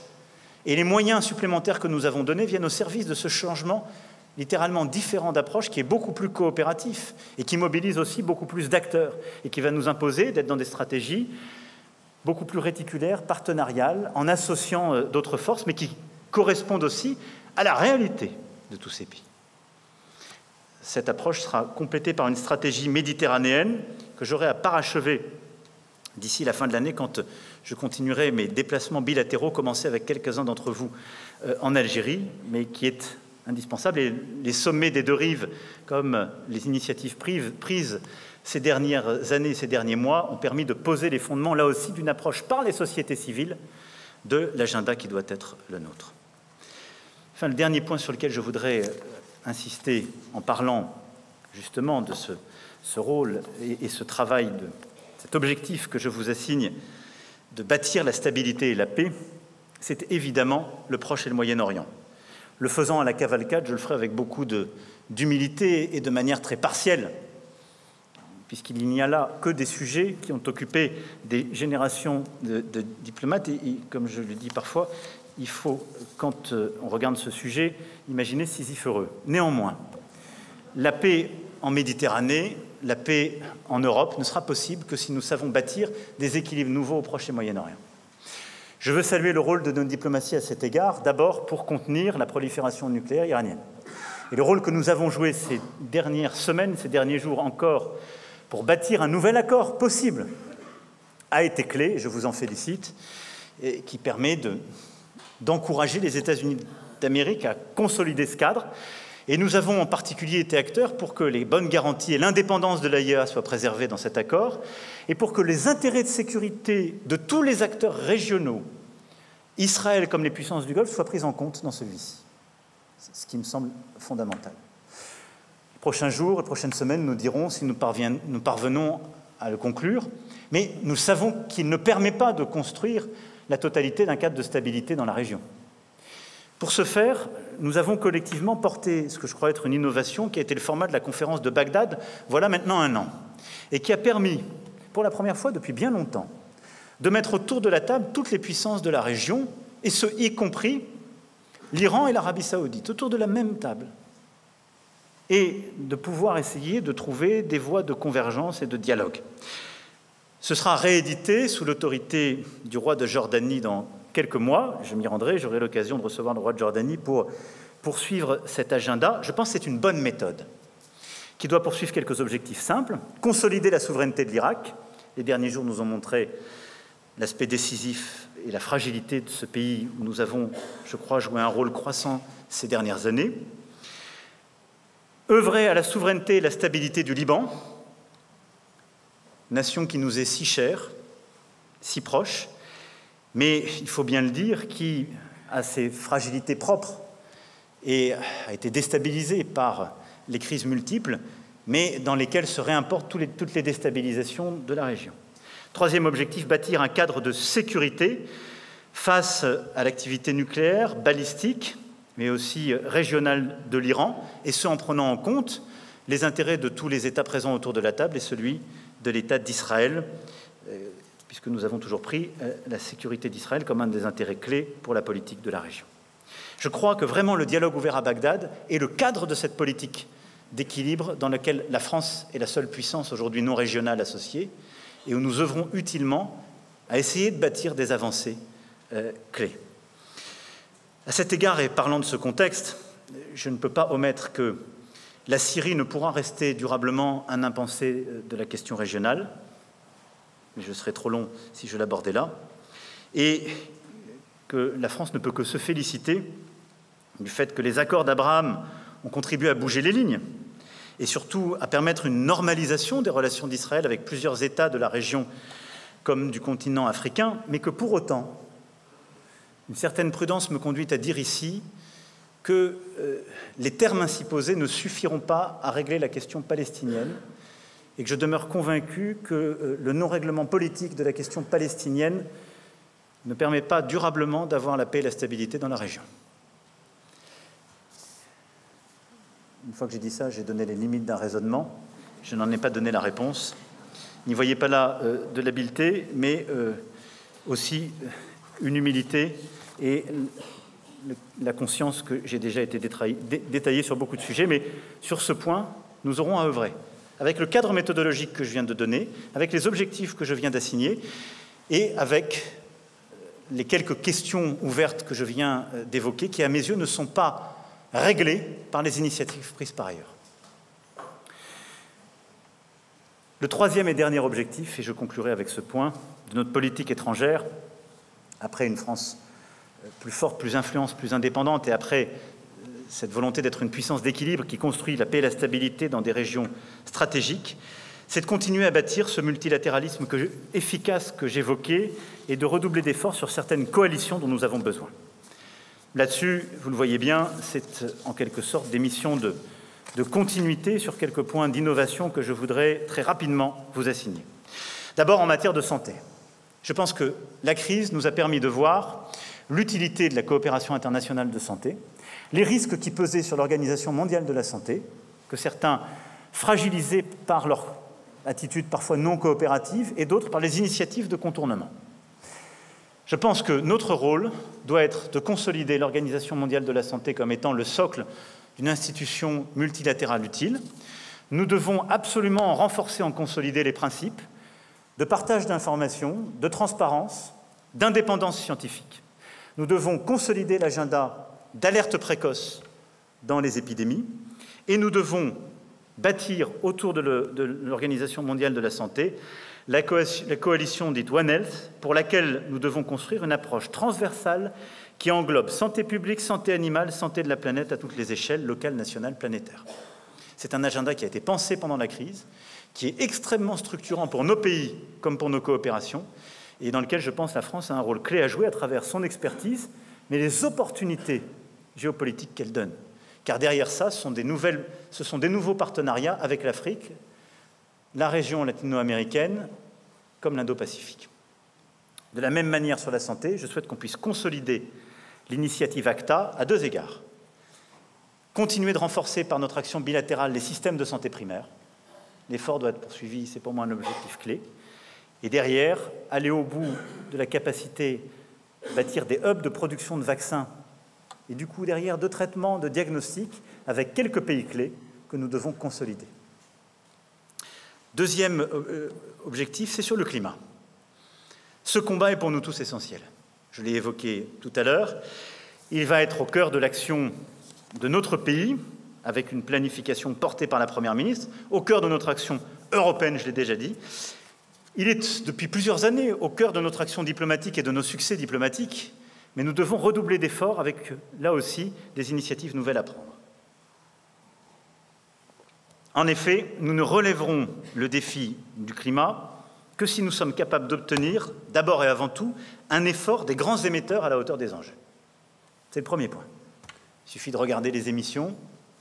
Nous savons où sont les efforts, l'Europe, les États-Unis d'Amérique, et après dans les grandes puissances intermédiaires. Un moyen juste d'y parvenir est de convaincre nos grands partenaires, parmi les pays développés, dans le cadre de l'OCDE, de prendre des engagements maximaux d'émissions par habitant.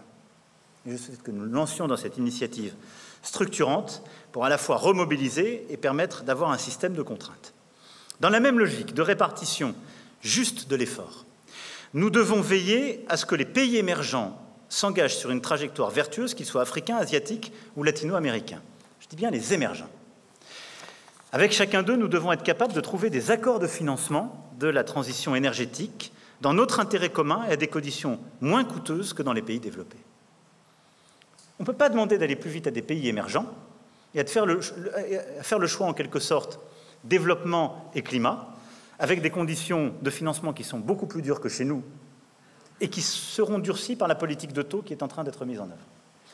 Et donc, ce que nous avons commencé à faire avec le laboratoire sud-africain et l'initiative JET qui a été prise, de bâtir des accords complets de transition énergétique et de financement, nous devons le généraliser à plusieurs pays, Sénégal, Indonésie, Inde, et les accompagner dans ce travail.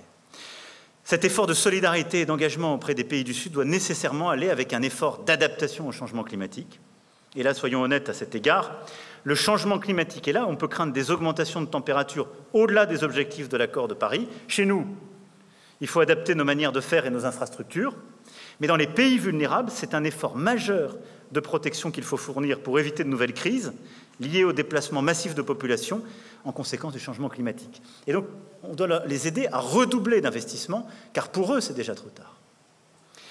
Ensuite, financer l'adaptation et la résilience, chez nous comme dans les pays du Sud, c'est protéger nos écosystèmes, notre santé, notre alimentation, nos réserves en eau.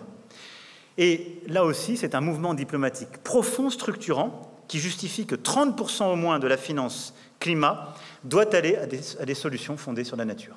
Mais ce qui est un moyen de complètement changer la logique des discussions que nous avons avec le Sud depuis 2015 et qui a beaucoup bloqué nombre de négociations que nous avons eues ces derniers temps en G20 comme ailleurs. Il nous faut mobiliser tous ceux qui peuvent y contribuer et à cet égard, un projet sommet One Planet pourra être consacré à cet enjeu majeur avec, entre autres, plus spécifiquement, la gestion de l'eau. De manière plus générale, il nous faudra veiller à la bonne synchronisation des efforts internationaux dédiés au climat et à la biodiversité, comme on a commencé à le faire, dans les différents rendez-vous qui jalonneront notre action. La COP27 en Égypte cette année, où je me rendrai, la COP15 à Montréal, la conférence des Nations Unies sur les océans que nous accueillerons en 2025, où nous devons essayer de bâtir un accord inédit sur les océans. Et à cet égard, le fait que durant les dernières années, nous ayons redoublé d'efforts pour préserver l'accord de Paris, que nous ayons été à l'initiative pour le One Planet Summit biodiversité et bâtir les termes d'un agenda en la matière et de consolider les objectifs et les coalitions pour les aires terrestres et les aires marines protégées. Et que nous ayons pour la première fois adopté une stratégie polaire et une stratégie maritime visible, claire, assumée, transposée en européen et portée à l'agenda international, est le signe de cette convergence des agendas qui est une force, mais maintenant qu'on doit internationaliser. Parce qu'elle est derrière extrêmement féconde pour bâtir des partenariats inédits avec tous les continents et nous aider à avoir cette logique de coopération, par exemple sur les forêts tropicales avec l'Amazonie, dans le cadre de l'alliance fondée en 2019, avec l'Afrique, grâce aux alliances bâties avec le Gabon et quelques autres sur les forêts primaires, et le sommet One Forest que nous ferons sur ce thème particulier, et l'ensemble des engagements pris en la matière. Je vais à la cavalcade, mais vous voyez d'abord la multitude des initiatives prises, mais à quel point elles sont en synergie et en symbiose quand on les regroupe, mais surtout, il y a une puissance d'action et de conviction si on sait les porter, et surtout, de résultats très profonds. C'est aussi pour ça que nous continuerons ce que nous avons lancé avec la Grande Muraille Verte, à travers des projets concrets, notamment en matière agricole, du golfe de Guinée jusqu'à la Corne de l'Afrique, pour développer les protéines végétales, soutenir les partenaires de la région et aider justement à cette diplomatie. La diplomatie climatique sera au cœur de ces objectifs pour le multilatéralisme efficace. Parce que nous allons redoubler d'efforts pour la France, mais ça n'a de sens que si nul ne peut utiliser la fameuse excuse de ce que nous représentons, et donc si nous savons le démultiplier au niveau européen, les fondements sont là, au niveau du secteur privé, nous avons commencé à en bâtir les termes, mais nous devons en garder le contrôle et en quelque sorte là aussi les termes de référence pour ne pas avoir de normalisation subie anglo-saxonne, et si nous savons pleinement sur la lutte contre les dérèglements climatiques, la biodiversité, les océans et les pôles, avoir cet agenda massif d'initiatives et d'actions concrètes, mobilisant et créant des nouvelles coalitions. Enfin, sur ce volet, et je le livre là aussi comme des continents à défricher, le multilatéralisme efficace sera testé et donc notre action sera à construire sur de nouveaux espaces qui ne sont pas encore régulés ou insuffisamment. Le premier, c'est le numérique. Nous avons beaucoup fait ces dernières années. Une diplomatie numérique a été construite, une fonction d'ambassadeur dédiée à cela et travaillant aux négociations a été bâtie. Nous avons été aux avant-postes dès l'été 2017 avec le Royaume-Uni, chercher à bâtir une coalition, puis des initiatives Tech for Good, comme je le mentionnais à l'appel de Christchurch. Nous avons obtenu des résultats. La fameuse heure en or, dans laquelle les contenus terroristes sont retirés par les plateformes. Nous avons changé les choses au niveau européen. Mais nous avons un continent à bâtir. La régulation du numérique est encore à faire. C'est pourquoi vous serez mobilisés aux côtés de vos collègues de la culture et du numérique pour les états généraux pour une information libre que nous organiserons à l'automne et qui viendront consacrer aussi plusieurs initiatives que nous avons prises, entre autres avec, que j'ai mentionné tout à l'heure, avec Reporters sans frontières. Et au fond, nous avons à bâtir, je le dirais en ces termes, un ordre public international du numérique. Parce que cet espace public s'est de fait constitué, il est de fait mondialisé, mais comme il a été construit par des acteurs privés et des usages individuels, il s'est construit sans règles. Et les combats très intimes que nous menons pour lutter contre le harcèlement sexuel, pour protéger nos enfants, pour lutter contre les violences faites aux femmes, pour défendre nos valeurs dans notre pays, sont à chaque fois bousculés, parce que des contenus qui disent exactement le contraire circulent librement sur les plateformes, touchent nos enfants, nos adolescents, nos familles, quand je ne parle pas de la propagande d'autres États qui utilisent ces mêmes canaux. Nous devons repenser les termes de l'échange et les termes de référence des conflictualités nouvelles. Et donc, oui, c'est bien une régulation européenne et internationale à bâtir dans cet espace, à la fois civil, mais aussi militaire, parce qu'il ne faut sans doute pas les confondre et il faudra les distinguer.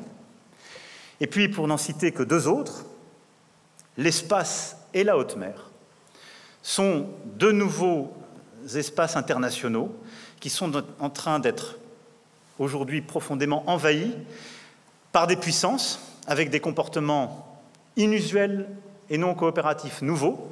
Nous l'avons vu avec les initiatives russes en début de conflit dans le spatial. Nous le voyons avec la multiplication d'initiatives soit de puissances souveraines, soit d'acteurs privés en haute mer, qui supposent, espace et haute mer, d'être régulés et donc d'avoir un cadre international bâti. L'échec des négociations BBNJ ces derniers jours, malgré l'engagement de notre diplomatie et de plusieurs d'entre vous que je remercie ici, ne doit pas nous faire renoncer. Et là aussi, on doit réussir à rebâtir des nouvelles coalitions d'acteurs au travers des rendez-vous que j'ai à l'instant scandés. Voilà, mesdames et messieurs, je n'ai pas été complet, j'ai toutefois été long. Mais vous le voyez, il y a, dans le moment que nous vivons, d'abord un vertige qui doit prendre chaque esprit lucide. Au fond, ces dernières années, à plusieurs reprises, l'impensable est arrivé. Une épidémie mondiale, la fermeture de toutes les économies, le retour de la guerre en Europe, la menace nucléaire brandie, etc. Préparons-nous à l'impensable pour demain. Et donc, face à cela, il faut avoir des objectifs simples et clairs, je crois les avoir assignés, quelques invariants et quelques éléments de méthode sur lesquels il ne faut jamais se laisser intimider, je crois les avoir rappelés. Il faut chercher partout l'efficacité. Il faut acter que nous devons aussi nous-mêmes avoir une approche plus hybride de notre action, associer davantage la société civile, trouver des partenaires et des alliés pour relayer notre action et l'explication de notre action et nous adapter au changement des théâtres, coopérer sans naïveté, réagir sans passion. Mais face à tout ça, je pense que nous avons des vrais atouts.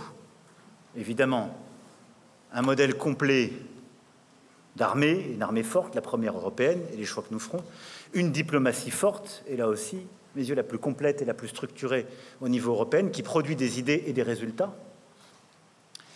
Mais nous avons deux éléments, si je puis dire, dans nos gènes. La France, en ce qu'elle est, une nation à vocation universelle. C'est une force dans ce monde. Nous nous sommes construits pour nous-mêmes et par nous-mêmes avec, en notre cœur, la lutte contre l'obscurantisme, la croyance dans le progrès, scientifique et pour les hommes, et une volonté universelle qui met au-dessus de tout l'individu libre et rationnel. Ces valeurs sont universelles. Quiconque vient les bousculer créera le chaos, le désordre et le malheur chez lui. Les avoir portés, continuer de les porter avec force et les défendre dans tous les théâtres et les champs du jeu est essentiel. C'est une force.